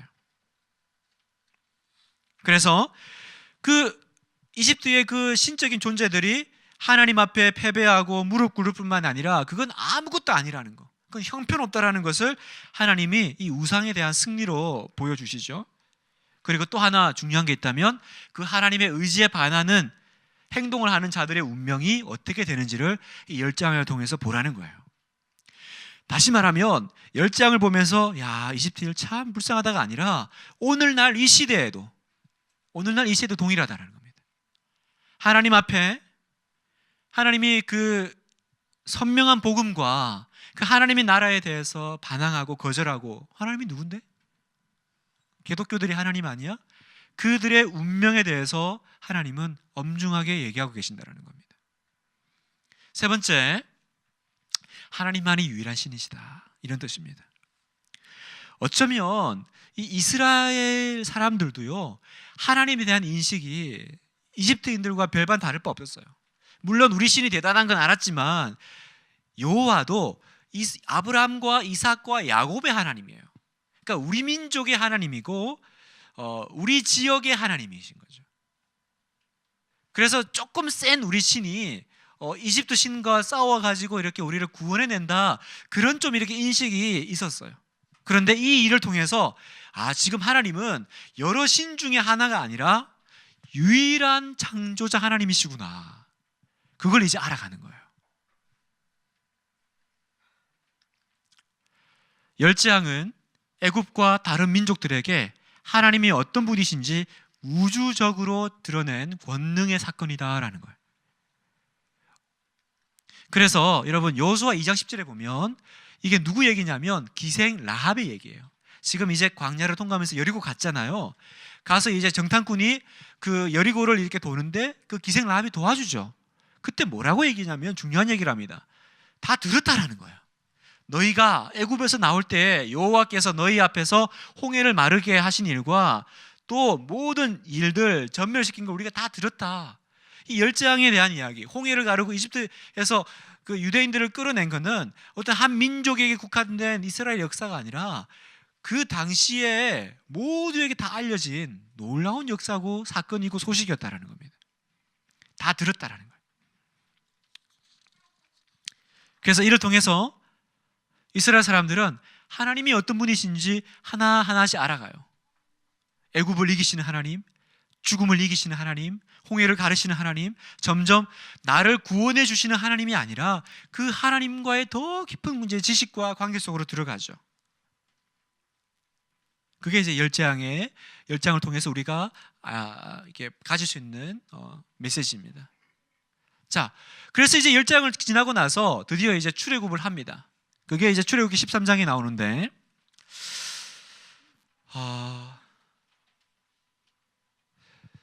하나님은 이스라엘 사람들이 원래 가나안으로 갈 수 있는 빠른 길이 있는데 성경에 보면 글로 보내지 않으세요.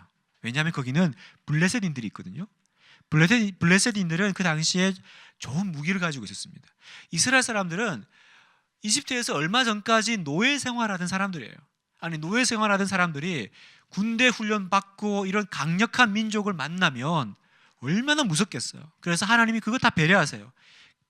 그렇게 갔다가는 마음이 녹아가지고 아무도 가나안 간다고 안 할 거야. 그래서 이제 다른 길로 이제 이동을 시키시는데 지도가 조금 좀 분명하지가 않은데요. 여기가 이제 고센, 그 이스라엘 사람들이 이집트에 살던 곳이잖아요. 여기서 이렇게 나오는데 루트를 세 가지로 봅니다. 학자들이 도대체 이스라엘 백성들이 고센에서 나와서 그 통과하는 그 홍해 출애굽하는 그게 어디였을까? 홍해는 또 어디였을까? 그 의견이 분분해요. 세 가지인데 먼저 북방 경로입니다. 지금 이게 땅이고요. 여기가 이제 지중해거든요.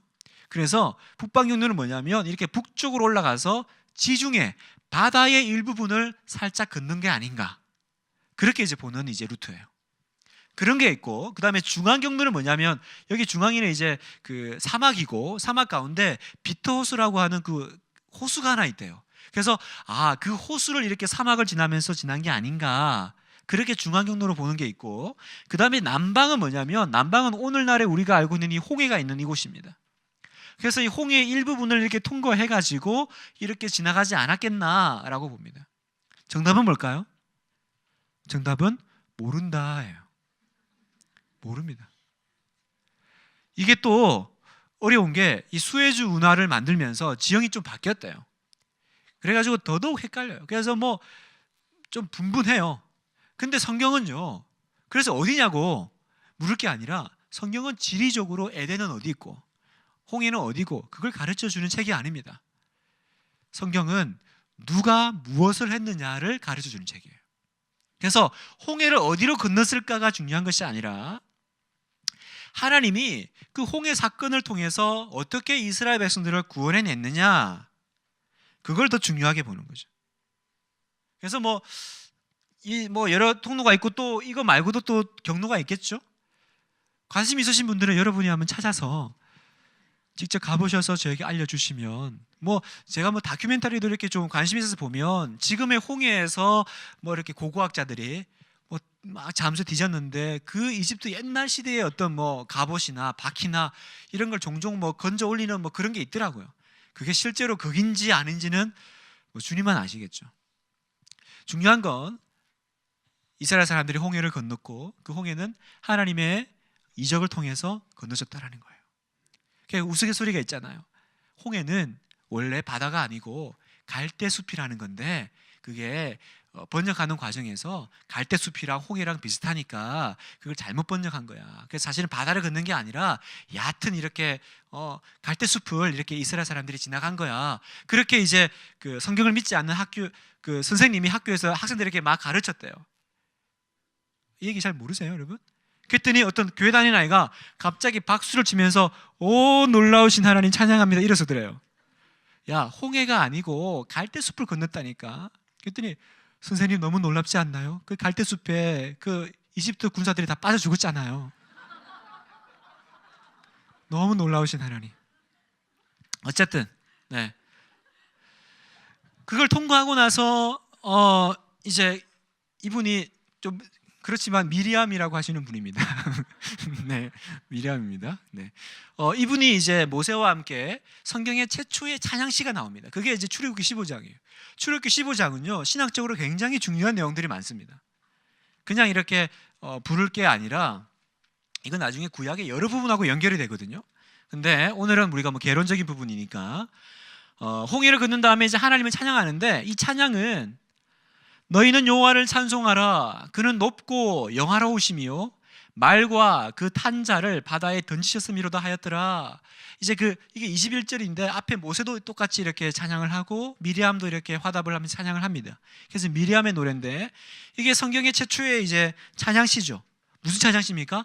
하나님의 능력에 대한 이스라엘 백성의 첫 번째 이제 뭐라 그럴까요? 공식적인 반응이에요.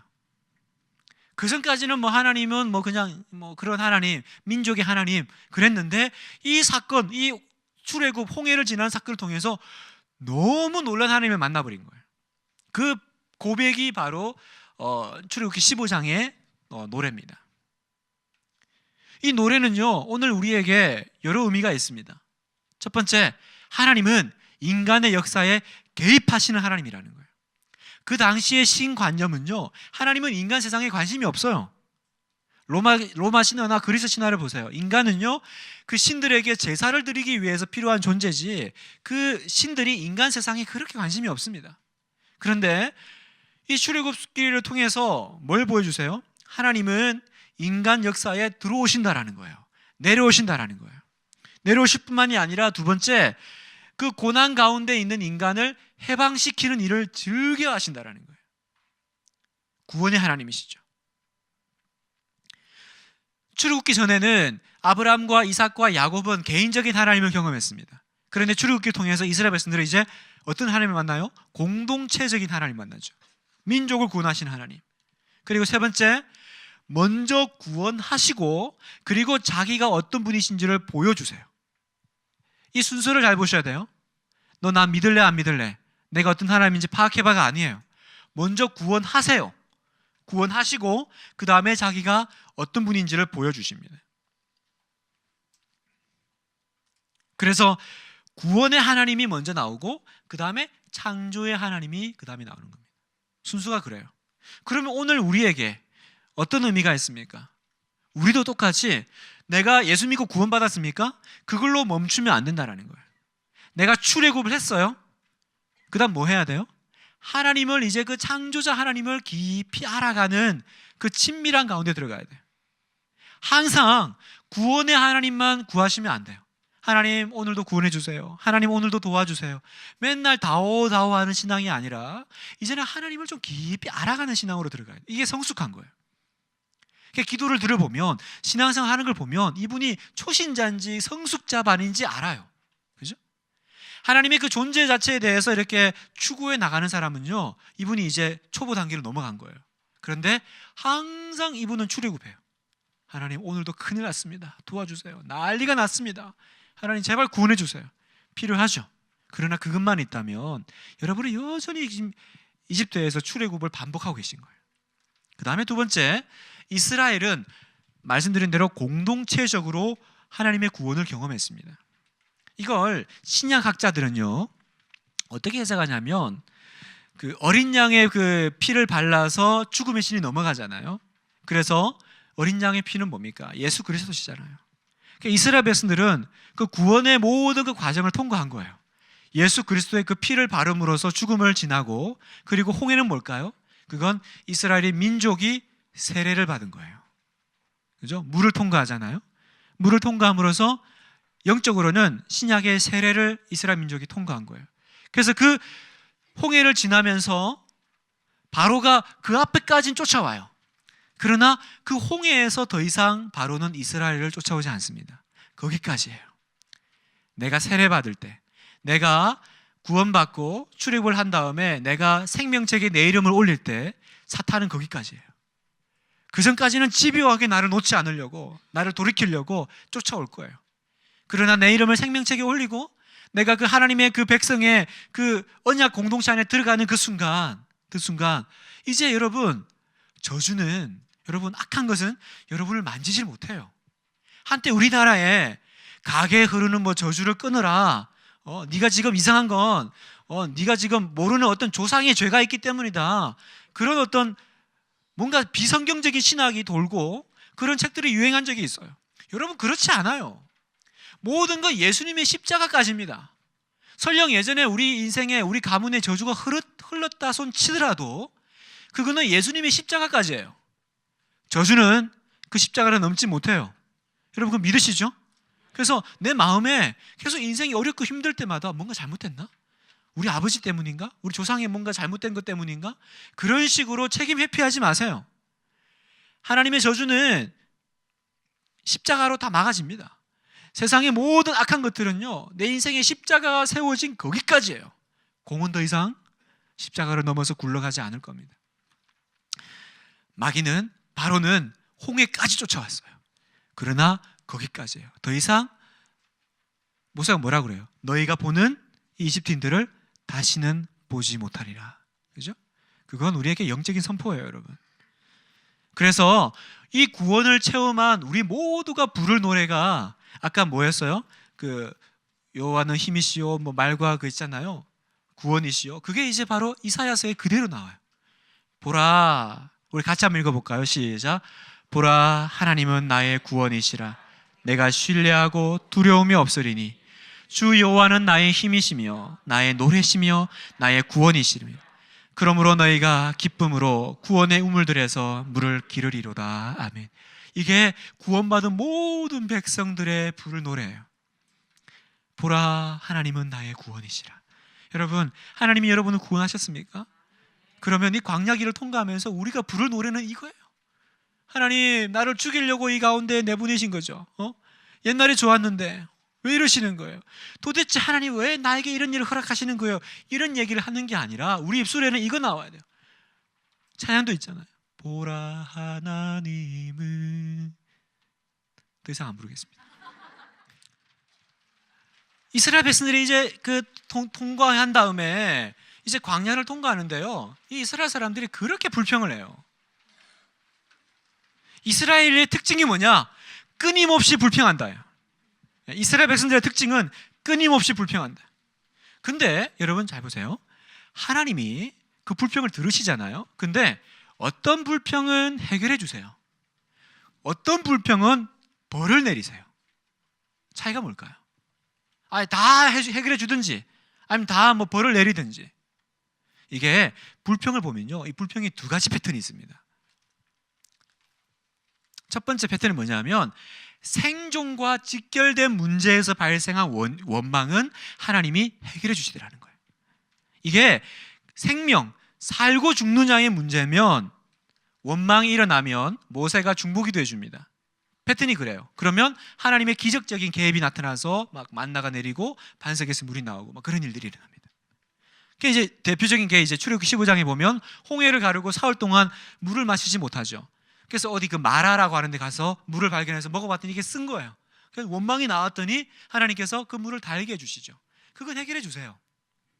그런데 이게 첫 번째 패턴이면 두 번째 패턴인데 이건 뭐냐면 이건 하나님이 벌을 내리세요. 욕심과 불신에서 발생한 원망을 하면 하나님은 그건 해결하는 게 아니라 심판을 하십니다. 벌을 내리세요. 이렇게 진행되는 거죠. 원망을 하죠. 아까는 모세의 중재가 있었잖아요. 그런데 그 중재가 있기도 전에 하나님이 먼저 분노하시고 심판을 내려버리십니다. 그 다음에 벌 받고 난 다음에 모세가 중재한 다음에 심판이 유예되거나 이제 다시 회복을 지키시죠.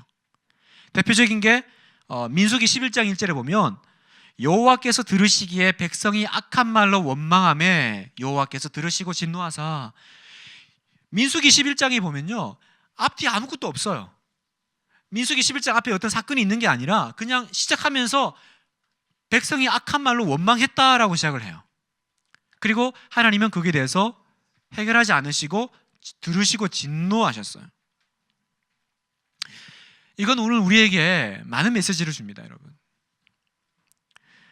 하나님이 들으시는 불평이 있고 하나님이 듣지 않으시는, 그러니까 듣지 않다기보다 기뻐하지 않으시는 불평이 있다라는 거예요. 어떤 겁니까? 출애굽기의 불평. 그러니까 내 지금 생존과 직결된 문제라면 거기서 나오는 불평은요 하나님이 들으세요. 살기 위한 부분이니까. 그런데 이 민수기에 나와 있는 불평은요 하나님이 듣지 않으시는 불평이더라는 거예요. 하나님께서 진노하시는 불평이더라는 겁니다. 그러니까 내가 잘 분간하셔야 됩니다. 지금 내가 원망하고 내 마음에 어떤 쓴물이 나오는데 이게 지금 내 생존의 문제냐 아니면 내 욕심의 문제냐. 그럼 어떤 분은 내 욕심에서 시작됐지만 생존과 연결되어 있습니다, 이렇게 좀 말 돌리지 마시고 자기가 알잖아요. 하나님이 불평이라고 다 하나님이 뭐라 그러지 않더라고요. 하나님이 받으시는 불평이 있고 받지 않는 불평도 있어요. 기왕 불평을 할 거면 안 할 수는 없으니까 할 거면 좀 하나님이 받으시는 불평하면 좋겠어요. 기도도 그렇잖아요. 기도도 하나님이 기뻐하시는 기도가 있고 하나님이 기도긴 한데 듣기는 하지만 그렇게 기뻐하지 않으시는 기도가 있잖아요. 주로 어떤 기도를 하나님 기뻐하세요? 남을 위해서 다른 사람을 중보하는 기도는 하나님 참 기뻐하시죠. 그런데 맨날 자기를 위해서 하는 기도는 하나님 별로 안 기뻐하시는 것 같아요. 그래서 우리는 중보 기도가 필요한 거예요. 내 얘기는 이 사람이 기도해 줘야 들리는 거죠. 내가 하면 나를 위한 거잖아요. 어떤 자매가 맨날 기도하는데 하나님 올해는 결혼하게 해주세요, 올해는 꼭 좋은 남자 만나게 해주세요 했더니 듣다가 옆에서 야, 너 맨날 너만 위해서 기도하냐, 네 기도는 맨날 너밖에 없냐, 좀 멀리 좀 다른 사람을 위해서 좀 기도해라. 그랬더니 이 자매가 하나님 우리 엄마를 불쌍히 여기셔서 우리 엄마한테 멋진 사위를 보내주세요.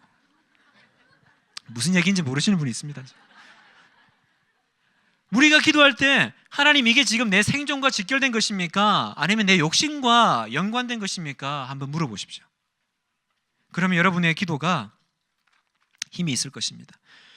어쨌든 이 열악한 광야 생활은요 이 생존이 걸려있는 이 상황이잖아요. 광야는 지금 이렇게 허세 부리고 사치 부릴 때가 아니잖아요. 사냐 죽느냐의 치열한 현장 가운데 그 생존을 누가 책임지느냐? 하나님이시다. 이걸 실제적으로 알게 하는 과정이라는 겁니다.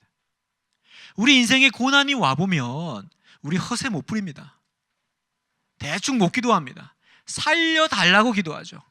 그래서 제가 어떤 그 어머니 기도회 때 오셨던 어떤 집사님이셨다. 집사님 얘기 들어보니까 하나님 이렇고 저렇고 하는 그 말 하는 사람은 그나마 살만하니까 그렇게 기도한대요.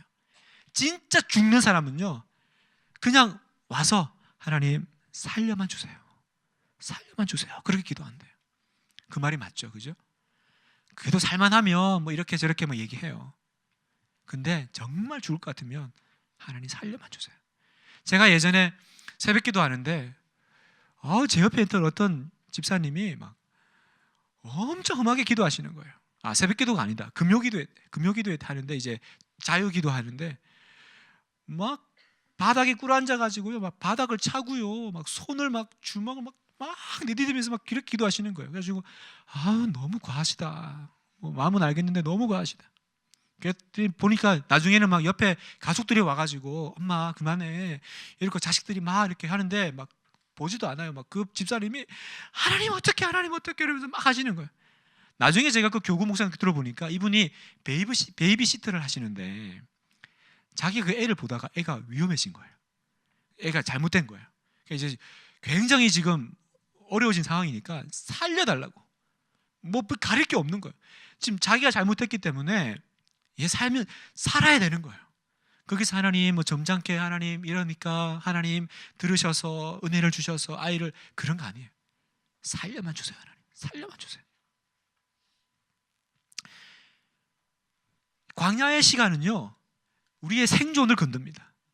우리의 욕심을 잘 건들지 않아요. 그러나 그 생존의 부분을 하나님께서 들으신다는 걸 기억하세요. 그리고 그 생존의 부분에 대해서 하나님께 때로는 원망하고 하나님께 소리치는 그 부분을 하나님은 너 왜 원망하냐 그러지 않으세요. 우리의 약함을 그죠? 긍휼히 여기시는 하나님. 왜? 그분은 나와 같은 성정을 입으셨기 때문에.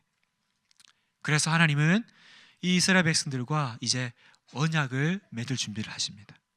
그냥 가보자 뭐 어떻게든 가보자 이게 아니라 너 약하지. 너는 또 넘어질 거야, 그지? 넌 또 불평할 거야. 그래서 너 이렇게 두면 넌 반드시 내 백성에서 떠나가. 그래서 뭐 해야 돼요? 계약을 체결해야 되는 거예요. 왜 계약이 아니고 언약일까? 언약은 동등한 두 사람이 하는 것이 아니라 한쪽은 너무 강하고 한쪽은 아무 보잘것 없는 그 관계에서 맺는 게 성경적인 언약입니다. 그래서 책임은 누가 져요? 하나님이 다 지시는 거예요. 언약이라는 말은 나는 너가 연약한 거 안다라는 거예요. 그러나 너는 죽지 않아. 내가 너를 떠나지 않아.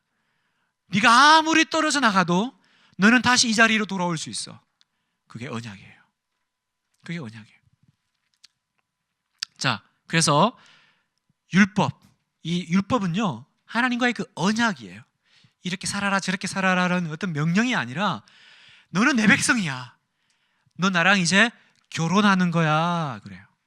그래서 여러분 결혼할 때 결혼 서약을 하잖아요. 그래서 뭐 요즘은 이렇게 남편이 아내에게 뭘 하겠으며 하잖아요. 여러분 십계명이 신랑 신부가 맺는 결혼 서약 같지 않으세요?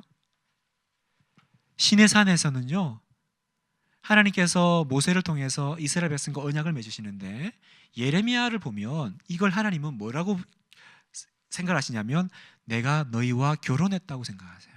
그래서 너희는 남편 된 나를 멀리하고 그런 말을 하시죠. 남편과 아내로서 지금 만나는 거예요. 그러니까 이 율법은요 내가 하나님 앞에서 지켜야 되는 어떤 의무가 아니라 하나님과 함께 살아가는 법이에요. 부부가 결혼하기 전에는 자기 마음대로 살더라도 결혼을 하면 한 집에 사는 법을 배워야 되잖아요. 그렇잖아요. 결혼하기 전에는 뭐 그 사람이 아무리 잘 나가서 뭐 여자가 많고 뭐 해도 이제는 결혼하면 저녁에는 집에 들어와야 되죠. 여자는 이 여자만 바라봐야 되죠. 근데 아침에 여보 나 용돈 좀 줘. 어제 줬잖아. 나 오늘 선보기로 했어. 이러면 안 되잖아요. 왜 날 구속해? 내가 왜 그 자유도 없어? 이러면 벌 받아야 돼요. 벌 받아야 돼요. 여러분 이 율법과 이 언약은요 굉장히 무서워 보이지만 사실은 너 나랑 같이 살자예요. 같이 살자. 우리 함께 살려면 이런 건 좀 지켜줬으면 좋겠어. 그 마음으로 읽어보세요. 결혼 서약. 자 볼까요? 율법을 히브리 말로 토라라고 합니다. 토라. 율법은 히브리어로 토라라고 하는데 토라를 한국말로는 율법이라고 번역을 했습니다. 왜냐하면 이 내용이 뭘 하라 하지 말라 이런 법률적인 양식을 가지고 있기 때문에 법이라는 말을 썼어요.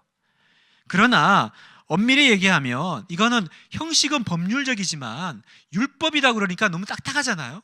법 그러니까 지켜야 되는 그게 아니라 제가 그랬잖아요. 결혼 서약이라는 거예요. 결혼 서약. 하라 하지 마라 이렇게 표현이 됐지만 이거는 우리 주님의 뭐랄까 사랑의 가르침이에요. 그랬으면 좋겠어. 그렇게 해야 우리가 같이 살 수 있는 거야. 안 그러면 나 힘들어진다. 그 얘기예요. 왜 그러냐면 출애굽기 20장 1절에 보면 이 언약을 이제 20장이 십계명을 주시는데 십계명을 주기 전에 시작을 어떻게 시작하냐면 하나님이 모든 말씀으로 말씀하여 이르시되 나는 너를 종되었던 집에서 인도하여 낸 하나님이다 라고 시작하신다는 거예요.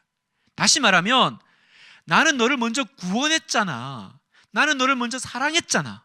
그러니까 율법을 줘서 네가 이걸 지키면 구원하고 안 지키면 너 내 백성 아니야가 아니라 먼저 너를 구원했다라는 거예요. 하고 그 다음에 법을 주신 거예요. 이해되시죠? 그러니까 이 율법은요 구원법이 아닙니다. 구약의 말씀은 신약은 뭐 믿음으로 구원받고 구약은 율법을 지켜서 구원받는다고 우리는 생각하지만 구약의 율법도요 사실은 하나님께서 먼저 구원하셨어요. 그죠? 구원하신 다음에 하나님의 백성, 거룩한 백성은 이렇게 산다라고 하는 성민법이에요. 성민법, 거룩한 백성. 일방적으로 하나님이 먼저 구원하시고 그 다음에 뭐예요? 그 구원 상태를 계속 유지할 수 있는 게 뭘까? 그 구원 상태를 계속 가져갈 수 있는 그 내용이 바로 이 율법이라는 겁니다.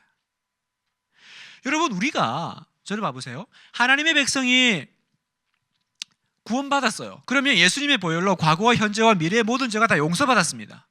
근데 우리는 죄 지으면 또 회개하죠. 그거 왜 회개하는 거예요? 죄 용서받았다면서. 이게 이제 구원파예요. 아 그럼 회개할 필요 없네. 옛날에 한번 구원받았으니까 끝. 이러고는 이제 어떤 죄를 지어도 괜찮은 거예요. 그러니까 이제 그 유병헌입니까? 뭐 가치가 없잖아요. 왜? 과거와 현재의 미래의 모든 죄를 다 구원해 주셨는데 뭐 이제 마음대로 살아도 되는 거예요. 그게 구원파예요, 여러분. 근데 왜 회개하라 그럽니까? 성도는 왜 회개합니까? 용서 받았는데, 하나님이 자녀인데. 그랬잖아요. 율법은 그 구원 상태를 내가 계속 누려나가는 그 방법이라고. 하나님과의 그 친밀한 관계가 계속 가야 되는데 내가 법적으로는 하나님의 자녀임에도 분명한데 그 관계가 깨어지는 거예요. 우리가 눈물을 흘리고 회개하는 건 하나님이 나를 죄 지어서 버리실까 봐, 나를 천국에서 내동댕이 치실까 봐, 그래서 한번 구원 얻었는데 그 구원을 취소시키실까 봐 우리가 회개하는 게 아니라 우리의 회개는 하나님과 그 좋았던 관계가 깨어진 게 너무 가슴 아파서 회개하는 거예요, 여러분.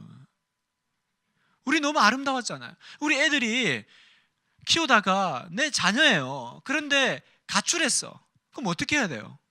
내 아이예요. 그런데 집에 들어와야죠. 그죠? 집에 들어오면 좋아요? 어색하고 서먹하잖아요. 그럼 어떻게 해야 돼요? 다시 예전에 아버지와 했던 그것들을 만들어 가야 되잖아요. 그러면 타이틀만 법적으로만 아버지 아들이 아니라 실제적인 그 관계를 누려나가잖아요. 우리가 회개하는 거는 그걸 누려나가겠다라는 거예요. 우리가 회개하면서 눈물 흘리는 건 내가 지옥 갈까 봐, 하나님이 또 나를 오늘은 기분 좋았는데 천국 넣었다가 내일은 내가 잘못하니까 지옥 보낼까 봐 그거 무서워서 눈물 흘리는 게 아니라 내가 이 하나님의 그 구원의 기쁨을, 다윗이 그 기도하잖아요. 그거 잃어버린 게 너무 가슴 아파서, 아버지 내가 어제는 너무 우리 주님과 친밀했는데 내가 어떻게 이렇게 마음이 멀어졌나요? 내가 어떻게 이렇게 아버지와 이렇게 관계가 떨어졌습니까? 돌아갑니다. 돌아온 탕자는 다 아들 아니었습니까? 아들이었잖아요. 그러나 돌아왔기 때문에 어떤 일이 일어났어요? 아버지와의 관계가 회복이 됐죠. 돌아온 탕자가 아들이 아니라고 생각하시면 안 됩니다. 아버지에게는 여전히 아들이었어요. 그러면 보세요. 오늘 하나님이 우리에게 율법을 주신 이유는 우리가 이제 신분이 바뀌었습니다. 우리는 하나님의 자녀입니다. 하나님의 자녀로 살아갈 법을 주셔서 하나님의 백성은 이렇게 사는 거구나, 그 방향을 하나님께서 제시해 주신 거예요. 그래서 내가 하나님이 제시해 주신 방향대로 살면 기뻐요. 그게 기쁘면 여러분은 지금 그 구원을 누려가시는 거예요. 그런데 하나님과 자녀와의 그 관계가 잘 이루어지지 않으면 하나님 말씀대로 사는 게 되게 불편해요. 되게 불편해져요. 그러면 지금 내가 하나님하고 뭔가 관계가 지금 안 좋구나, 그렇게 딱 이해하시면 돼요. 혹시 여러분 가운데 교회는 다니지만 여전히 이 출애굽 이전에 하나님의 말씀, 율법이 오기 이전에 그 삶을 그리워하시는 분 계세요? 마음대로 죄 짓던 삶, 내 마음대로 살았던 삶, 그때가 좋았는데 입을 쩝쩝 다시면서 그걸 못해가지고 말이야, 그때 참 좋았는데. 여러분, 제가 예전에 얘기하면 또 시간 길어지니까 맙시다. 자, 이렇게 감질나게 얘기를 딱 해드려야 속이 딱 시원한데 시간이 없어요. 지금 15분 남았기 때문에. 그래서 갈라디아 2장 20절에 보면 내가 그리스도와 함께 못 박혔나니 나는 죽었어요. 내가 사는 것이 아니요 오직 내 안에 그리스도께 사신 것이라. 이게 우리의 정체성이요, 이게 하나님의 백성의 삶이에요. 이게 없이 꾸역꾸역 옛 자아가 살아나가지고 옛날 방식대로 하나님 말씀대로 못 살겠어, 십계명 어떻게 지켜, 이러고 있으면 그건 지키고 안 지키고 문제가 아니라 지금 내가 이 하나님과 관계가 지금 굉장히 어려워져 있다라는 뜻입니다. 근데 여러분, 구약은 이렇게 여러 이제 율법들을 주셨잖아요. 그 율법들을 정리를 해보면요, 출애굽기에서는 십계명을 포함한 언약 법전이 나오고, 그 다음에 레위기에는 성결법전, 그죠? 정결하게 하는 법들에 대해서 하나님이 거룩하시니까 나오고요. 신명기에서는요, 신명기법. 이 신명기법은 뭐냐면 이 신명기를 듣는 세대가 출애굽 그 세대가 아니거든요. 그 세대는 죽었잖아요. 그러니까 예전에 그 시내산에서 들었던 그 얘기를 못 들은 세대인 거예요. 그래서 다시 얘기해 주는 거예요, 모세가. 그래서 반복되는 게 있어요, 신명기의 내용은. 이제 이렇게 여러 이제 율법들의 내용이 이제 참 많습니다. 그래서 어떤 유대인 학자가 도대체 이게 몇 개냐 세어봤더니 613개더라는 거예요. 근데 또 율법 613개를 한번 나누어 봤더니 하라 하지 마라, 긍정 부정 율법으로 나눠 봤더니 긍정적인 율법은 248개, 부정적인 율법은 365개라는 거예요. 그래서 이분이 어떻게 해석을 했냐면 우리 인간의 몸에는 총 248개의 뼈가 있대요. 그래서 248이라는 것은 인간을 뜻한다. 인간이 365일 동안 항상 하나님 말씀대로 살아야 된다, 그런 뜻이구나, 뭐 그렇게 이제 해석을 하는데, 문제는 의사 선생님한테 물어보면 인간의 뼈가 248개가 아니라는 거예요.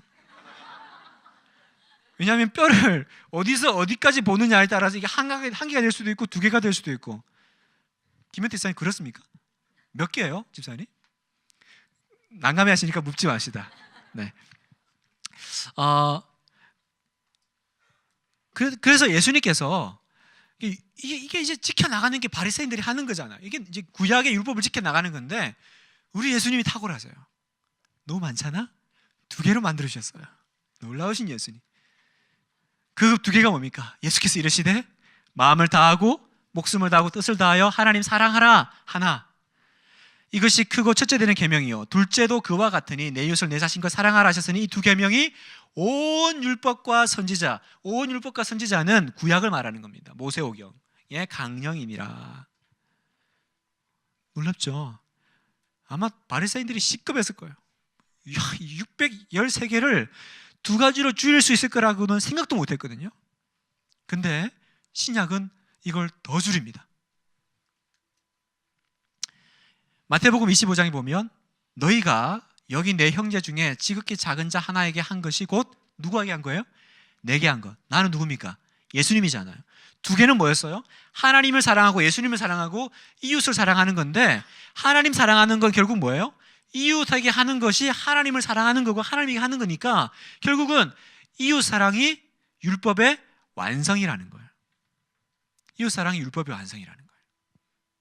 보이지 않는 하나님을 사랑한다라는 건 결국은 보이는 내 옆에 있는 사람을 사랑하는 거예요, 여러분. 내 옆에 있는 사람은 지독하게 미워하면서 하나님을 사랑한다라고 말하면 그건 뭔가가 지금 성경을 잘 모르고 있다는 겁니다. 내게 한 것이니라. 내게 한 것이니라. 그래서 하나님의 백성은 어떻게 살아야 됩니까? 하나님을 사랑하고 이웃을 사랑하고, 이웃을 사랑하는 것이 결국은 하나님을 사랑하는 것이니까. 그러면 또 여러분이 물을 수 있어요. 목사님, 이웃을 사랑하는 것은 뭡니까? 어떤 목사님께서 아주 이렇게 탁월하게 성공하신 어떤 직장인을 이렇게 신방을 자기 교회에서 했는데 그분이 이렇게 계속 승진 해나가니까 신방하면서 물었대요. 도대체 어떻게 하면 그렇게 승진을 잘 하시나요? 그랬더니 이분이 뭐 그런 거 있나요? 목사님이 가르쳐주신 대로 했죠. 이러는 거예요. 지금 자기가 궁금해서 물었는데 나한테 배워서 했다라는 거예요. 뭘 배우셨는데 했더니 아니 목사님이 그러셨잖아요. 하나님 사랑하고 이웃 사랑하라고. 저는 그렇게 했습니다. 그렇게 구체적으로 어떻게 했는데요? 자기 고민을 해봤대요. 이웃을 사랑하는 것이 전부라고 그랬는데 그럼 이웃 사랑하는 게 뭐냐? 그냥 이웃을 막 도와주고 그 이웃 사랑하는 거냐? 자기의 자리에서 이웃 사랑하는 거는 그 사람을 성공시키는 거다라고 자기는 이해했다라는 거예요. 그래서 자기는 자기 회사에서 이렇게 팀으로 오고 자기 밑으로 오면 자기 밑에 있는 사람들 다 성공시켰대요. 이 사람을 도구 삼아, 그런 사람 많잖아요. 다 해놓고는 자기 이름 쌓아올리고 자기 공적으로 돌리는 상사 얼마나 많습니까? 근데 자기 밑에 사람을 성공시켰대요. 그래서 성공시키니까 위에서 보니까 이 사람은 리더의 조건이 되는 거예요. 그러니까 성공은 아래 사람들이 하는데 위에서는 이 사람을 계속 승진 시켜가지고 나중에는 그 임원 자기까지 이렇게 올렸더라는 거예요. 지어낸 얘기가 아니라 그 목사님이 실제로 오셔서 강의하실 때 하신 얘기예요. 이웃을 사랑하는 것, 그 상대방을 성공시키는 거다. 그것도 좋은 적용이 아니겠나 생각이 듭니다. 자, 그 다음에 이제 마지막으로 보겠습니다. 오늘은 30분이 끝날 수 있을 것 같아요. 하나님을 만나는 장소, 성막입니다. 성막은요, 한번 따로 주제를 가지고 이렇게 다뤄야 될 부분이기도 합니다. 그래서 한번 기회를 한번 봤으면 좋겠고, 어쨌든 오늘은 이제 성막을 한번 이렇게 남은 10분 동안 한번 말씀을 드리면 25장에서 31장까지 그리고 35장에서 40장까지의 이제 이 성막 부분이 나옵니다. 그럼 이 사이에는 뭔데요? 이 사이에는 금송아지 나오는 거죠. 하나님 금송아지 가지고 쉽게 하면 던지고 그래가지고 다시 이렇게 하는 그 장면 때문에 빠지고 이렇게 하면 성막에 이제 내용이 나오는데 성막은요 출애굽기에 분량이 거의 3분의 1을 차지할 정도로 많습니다. 천지창조는 6일 동안 하셨는데 하나님이 모세에게 성막을 어떻게 만들어야 되는지는 40일 동안 가르쳐 주셨어요. 그러니까 굉장히 그 중요성이 높은 거죠. 어떤 면에서는 성막은 그 세부적으로 가면 너무 많기 때문에 성막은 크게 보면 성막 입구, 성막 안쪽, 그리고 지성소, 가장 거룩한 그 언약궤가 있는 그 부분이 이렇게 세 분류로 나눕니다. 세 분류로 나누는데 하나님께서 시내산에서 모세와 이스라엘 백성들을 만나 주셨잖아요. 그런데 왜 성막을 만들려고 그랬을까요? 시내산에서 만나면 되잖아요. 그게 뭡니까? 25장 8절에 보면 그러세요. 내가 그들 중에 거할 성소를 그들이 나를 위하여 짓되, 이렇게 말씀하세요. 성소는 뭐냐면 내가 시내산에만 있는 하나님이 아니라 너희 속에 함께 있겠다라는 거예요. 성막, 그건 바로 하나님이 우리와 함께 하시겠다는 하나님의 의지예요. 이제 하나님이 저 하늘에서 계신 것이 아니라 언제나 너희 가운데 있어서 너희와 함께 그 고난의 그 어려움의 시간을 통과하시겠다라는 거예요. 그러니까 여러분, 성막은요 하나님의 집이 아닙니다. 어떻게 성막이 하나님의 집이 될 수 있어요? 그 천조가리로 만든 거 아무리 좋은 것 가지고 해도 그 솔로몬이 그 다윗이 하나님을 향해서 성소를 지으려고 그럴 때도 하나님이 내가 어떻게 하나님이 거할 집을 짓겠냐 그런 얘기하면서 성소를 생각을 하잖아요. 하물며 이 천으로 뭐 아무리 하나님이 지어주셔도 그게 하나님의 집이에요? 그 지어놓으면 하나님이 고맙다고 그 집에 들어가 살아요? 그건 하나님의 핑계죠. 무슨 핑계예요? 그걸 핑계 대서라도 내가 너희 가운데 있겠다라는 거예요. 그래서 그 구름 기둥, 불 기둥으로 이렇게 임재하시잖아요. 그래서 그 머물다라는 것이 히브리 말로 샤칸이라는 동사입니다. 그 샤칸에서 뭐가 나오냐면 쉐키나의 그 글로리가 나오는 거예요. 샤칸은 머물다고, 쉐키나는 머문, 그러니까 명사죠. 그러니까 그 구름 기둥이 이렇게 명사가 아닐 수도 있습니다, 여러분. 어쨌든 쉐키나의 영광이 그 다윗의 장막 그 우리 가사에 많이 나오는데 그 구름 기둥을 보면서 그 영광, 그 구름은 영광을 뜻하거든요. 하나님께서 시내산에서 이렇게 있는 것이 아니라 그 성막 가운데 오시겠다라는 거예요. 내가 너희 가운데 들어와 있겠다라는 거예요. 이건 굉장히 놀라운 얘기예요. 여러분, 아브라함은 하나님을 몇 번 만났습니다. 그죠? 그런데 족장사가 진행되면서 점점 하나님과 만나는 그 횟수가 줄어들어요. 야곱도 한 2번 만나잖아요. 그 유명한 요셉은 한 번도 못 만납니다, 여러분. 알고 보면 꿈에서 이렇게 비스무리한 것만 봤지 하나님을 이렇게 만나지 못해요. 그 대단한 요셉도. 그런데 이 성막을 지으면서 뭐예요? 내가 이제 너희 가운데 있겠다. 그래서 성막은 하나님의 임재를 느끼는 강력한 상징물이에요. 성막을 볼 때마다 하나님은 저기 어디 신의 산이나 하늘에 계신 분이 아니라 지금 여기 이 자리에 우리 가운데 계시구나. 임마누엘은 예수님의 별명이지만 동시에 구약에서도 드러나는 부분이라는 겁니다. 그래서 오늘날 우리에게 어떤 메시지를 줍니까? 성막은 그 이후에 성전이 되고요, 성전은 그 이후에 교회가 됩니다. 하나님이 거하셨어요. 거하다라는 동사가 아까 샤칸이 있다고 그랬잖아요. 근데 또 하나가 있는데 야샤브라는 동사가 있습니다. 샤칸은요, 천막치다라요. 그러니까 일정 이렇게 계속 머물러 있는 것이 아니라 이렇게 계속 움직이는 그 거주함을 샤칸이고, 야샤브라는 동사는 한번 머물면 계속 머물러 있는 거예요. 그러니까 이제 신앙이요, 성막에서 성전으로 오면서 예전에는 그 야샤브와 샤칸이 같이 그 하나님의 그 임재의 뜻이었다면 점점 샤칸은 없어지고 야샤브만 남는 거예요. 성전에만 계신 하나님.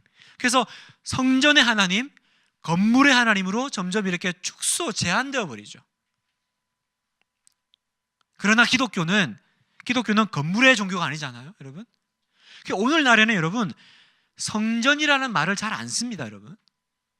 우리가 그런 표현은 쓰지만 엄밀하게 말하면 성전이라는 이 건물을 옛날처럼 하나님이 임재하시는 그 어떤 특정한 장소라고 여기지 않아요. 왜 그렇습니까?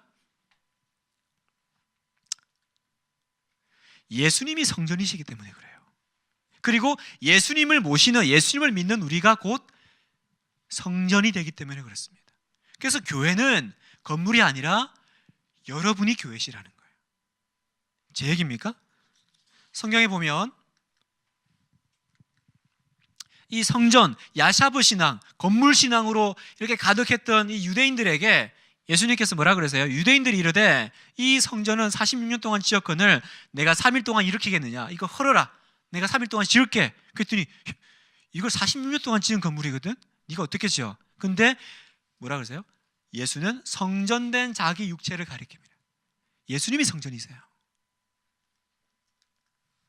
계시록 21장에 보면 앞으로 나타날 일에 대해서 얘기하면서 성 안에는 내가 성전을 보지 못하였으니 이는 주 하나님 곧 전능하신 이와 어린 양이 성전이심이라.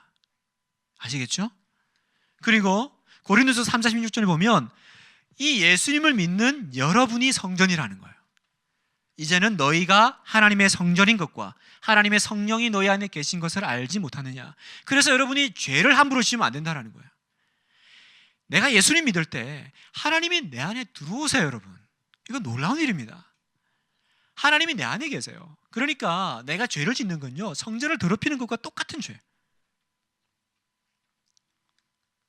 에베소서 2장 22절에 너희도 성령 안에서 하나님이 거하실 처소가 되기 위하여 그리스도 예수 안에서 함께 지어져 가느니라. 구약에서는 성막을 통해서 하나님이 내가 너희와 함께 있다고 하셨어요. 그럼 오늘날에는 성막 어디 있습니까? 성전을 찾으러 가시면 되는 게 아니라 바로 교회 공동체, 그죠? 교회 공동체는 뭡니까? 예수의 영을 믿는, 예수님의 성령을 믿고 그 안에서 살아가는 우리가 그 성전이요, 우리 안에서 하나님은 임마누엘의 하나님으로 함께 계시겠다라는 거예요. 그래서 예수님의 별명이 뭐예요? 그 이름을 임마누엘이라 하리니 이는 하나님이 우리와 함께 계신다 함이라. God with us. 어떻게 가능합니까? 내가 성전 되었기 때문에 가능한 거예요. 내가 성전 되었기. 그러니까 여러분이 성전인데 여러분의 집에 하나님의 성전이 어떻게 보면 들어간 건데 어떻게 저주가 들어와요? 네? 그 안에 성령이 계시고 하나님의 영이 여러분의 집 안에 계신데 어떻게 가게에 흐르는 저주가 있어요? 예수님 뭐라 그러세요? 도둑이 오면 집에 올 때 어떻게 해야 돼요? 먼저 집주인을 굴복시키고 제압시킨 다음에 그 다음에 집에 들어와서 뭘 훔쳐갈 거 아니냐? 집주인을 이기지도 못하는데 도둑이 어떻게 들어오냐? 내 안에 악한 영이 들어옵니까, 여러분? 아니에요. 내 안에 성령이 계시고 그 성령 하나님 우리를 떠나지 않으세요. 마귀가 내 안에 들어오려면 내 안에 계신 성령을 이겨야 되는 거죠. 내 안에 계신 예수님을 마귀가 이겨야 그 다음에 마귀가 들어와서 하는 거예요. 마귀가 미혹할 수는 있어요. 그죠? 유혹할 수는 있어요. 그러나 마귀가 정말 하나님을 제대로 믿느니라 그랬습니다. 세례받고 그 예수의 영이, 성령이 계신 그 안에는 들어오지 못해요, 여러분. 뭘 두려워하세요? 여러분이 성전이라는데, 너희가 하나님의 성전인 것과 하나님의 성령이 너희 안에 계시는 것을 알지 못하느냐? 오늘도 물으시는 거예요. 알지 못하느냐? 그래서 이제 우리는요, 분당 우리 교회 성도님, 우리는 벽돌 쌓는 우리가 아니에요. 그죠? 우리는 성전이 될 사람을 살리는 우리죠. 우리는 건물 신앙이 아닙니다. 우리는 성전된 사람을 살리는 기독교입니다. 그래서 우리는 다합방이 중요한 거예요. 그래서 우리는 이웃 사랑이 중요한 거고요. 여러분 한 사람 한 사람을 우리는 달려가는 겁니다. 왜요? 여러분이 그냥 한 2만 명 성도 중에 한 명이 아니에요. 여러분은 성전이에요. 마무리하겠습니다. 출애굽기는 내가 여호와인 줄 알리라. 바로는 물었습니다. 여호와가 누구냐? 하나님이 누구시길래? 출애굽기는 내가 하나님인 줄 알리라, 그것을 보여주시는 성경입니다. 여러분이 하나님을 아는 수준은 어디에 와 있습니까? 여러분은 항상 구원의 하나님만 경험하고 계시진 않으세요? 이제는 창조자 하나님을 좀 만나세요. 정말로 우주적으로 탁월하시고 그 크신 하나님을 이제 내가 알아가는, 그죠? 알아갈 뿐만이 아니라 이제 그 알아가는 뿐만 아니라 성막을 만들어서 하나님 뭐라 그래요? 결혼하고 같이 살자. 하나님하고 함께 동행하고 동거하는 그 수준까지 들어가는 게 여러분의 신앙의 그 다음 단계예요. 맨날 도와주세요, 구원해 주세요, 살려주세요가 아니라 이제는 하나님하고 사는 법을 배워가시는 거예요. 두 번째, 나는 하나님과 동역할 준비가 되어 있나 물어보세요. 모세는요, 모세 때에 일하려고 했지만 하나님은 아직 그 타이밍이 아니다라고 말씀하세요. 여러분, 하나님의 타이밍에 따라서 움직이셔야 됩니다. 하나님이 갖추라고 하신 자기를 갖추셔야 되고요, 하나님 마음에 합격하셔야 돼요. 그래서 하나님은 때로는 우리를 좌절할 수밖에 없는 상황 가운데 두십니다. 그렇죠? 와, 미치겠다. 하나님은 어떻게 이러실 수 있나? 아까 그 질문 한다 그랬잖아요. 그러면 하나님께 기도하면 하나님이 설명을 안 해주세요. 성경을 보면 설명 안 해주고 뭘 해줘요? 모세가 막 이렇게 하나님 했더니 이제 가잖아요. 가가지고 했는데 바로가 마음 강박하고 이스라엘 백성들이 막 이제 배척하니까, 보세요 하나님 내가 이럴 줄 알았어. 이럴 줄 알았다니까. 그때 하나님이 설명 안 해주세요. 그냥 약속만 되풀이하세요. 뭐예요? 이건 신뢰예요. 신뢰. 믿고 따르라는 거예요. 설명 듣고 이해해서 움직여가지고는 너는 내 일 못한다라는 거죠. 이게 하나님과 동역하는 준비입니다. 설명되어야만 움직이시는 분들이 있죠. 어느 선교사님이 선교지를 나가는데 목사님 물었대요. 어떻게 이렇게 선교사가 될 결단을 하셨습니까? 그분이 그렇게 말씀하셨대요. 이제는 내가 하나님만 온전히 의지할 믿음이 생겼습니다. 그래서 선교사 나갈 수 있대요. 너무 기쁘잖아요. 그래서 그 목사님 물었대요. 그러면 선교사님, 그 믿음은 어떻게 생기신 거예요? 이제는 온전히 하나님만 의지할 믿음이 이제는 생겨서 내가 그 선교지, 그 막막한 자리지만 떠납니다. 아니, 그 믿음은 어떻게 가지신 건데요? 그랬더니 그 선교사님이 제가 예수님이 제자들을 부르시는 장면을 보고 그 믿음이 생겼대요. 예수님이 제자들을 부르실 때 설명 안 해줬다는 거예요. 그냥 따라오라, 그 한마디 했다는 거예요. 나를 따라오라. 그거 보고 그냥 따라가는 거구나. 그냥 따라가는 거구나. 그게 예수님의 제자가 되는 조건이구나. 자, 일단 배를 팔아. 그러면 재산이 얼마 나올 거야. 거기서 정리해가지고 먹고 살 걸 책임져놔. 그 다음에 이렇게 예수님이 설명하면서 그 다음에 따라오라 그러지 않았어요. 그냥 따라오라 그랬어요. 끝내라는 신호죠. Let my people go. 여러분을 가게 하겠습니다. 내 백성을 보내라. 그들이 나를 섬길 것이니라. 하나님이 애굽 그 이집트의 바로에게 얘기했습니다. Let my people go. 지금도 하나님은 여러분을 붙잡고 있는 환경을 향해서, 여러분의 인생의 바로를 향해서 지금도 주님은 말씀하십니다. 내 백성을 가게 해라. 내 백성은 가야 된다. 환난이 내 백성을 붙잡고 있지 못할 것이다. 고난이 내 백성을 시험 들게 하지 못할 것이다. 항상 마음속에 Let my people go라는 이 하나님의 선포를 마음속에 붙잡으십시오. 내 백성을 가게 하라. 주님이 가게 하라 그러면 가는 거예요. 주께서 쓰시겠다 하면 쓰는 거죠. 그죠? 여러분, 그 시내 산에 올라가서 십계명 받고 그 언약을 맺는 거는요, 결혼식이에요. 여러분, 결혼식은 구속력이 있습니다. 내가 예수님을 믿고 세례를 받는 거는요, 하나님이 나와 결혼 언약을 하신 거예요. 주님은 나의 남편이 되시고 나는 그분의 신부가 된 거예요. 그러면 신랑이 신부를 버리는 경우가 있습니까? 여러분은 하나님과의 결혼 관계 속에 계신 분이에요. 이게 우리의 믿음이에요. 우리의 어려움과 환난 가운데 신랑 되신 주님께서, 아버지 되신 주님께서, 창조자 하나님께서 오늘도 여러분에게 말씀해 주실 겁니다. Let my people go. 가게 해라. 더 이상 붙잡고 있지 못할 것이다. 그래서 2015년 이제 2월 달이 됐는데 올 한 해는 어떤 한 해가 됐으면 좋겠냐? 출애굽하는 한 해가 됐으면 좋겠습니다. 여러분을 붙잡고 있는 그 모든 얼고 매고 있는 모든 매고 있는 것에서부터 자유로워지는 한번 출애굽을 경험하게 되는, 그래서 주여 나를 구원해 주시고 주여 Let my people go 하게 해 주시옵소서. 그렇게 나아가시는 승리하시는 복된 여러분 되시기를 축복합니다.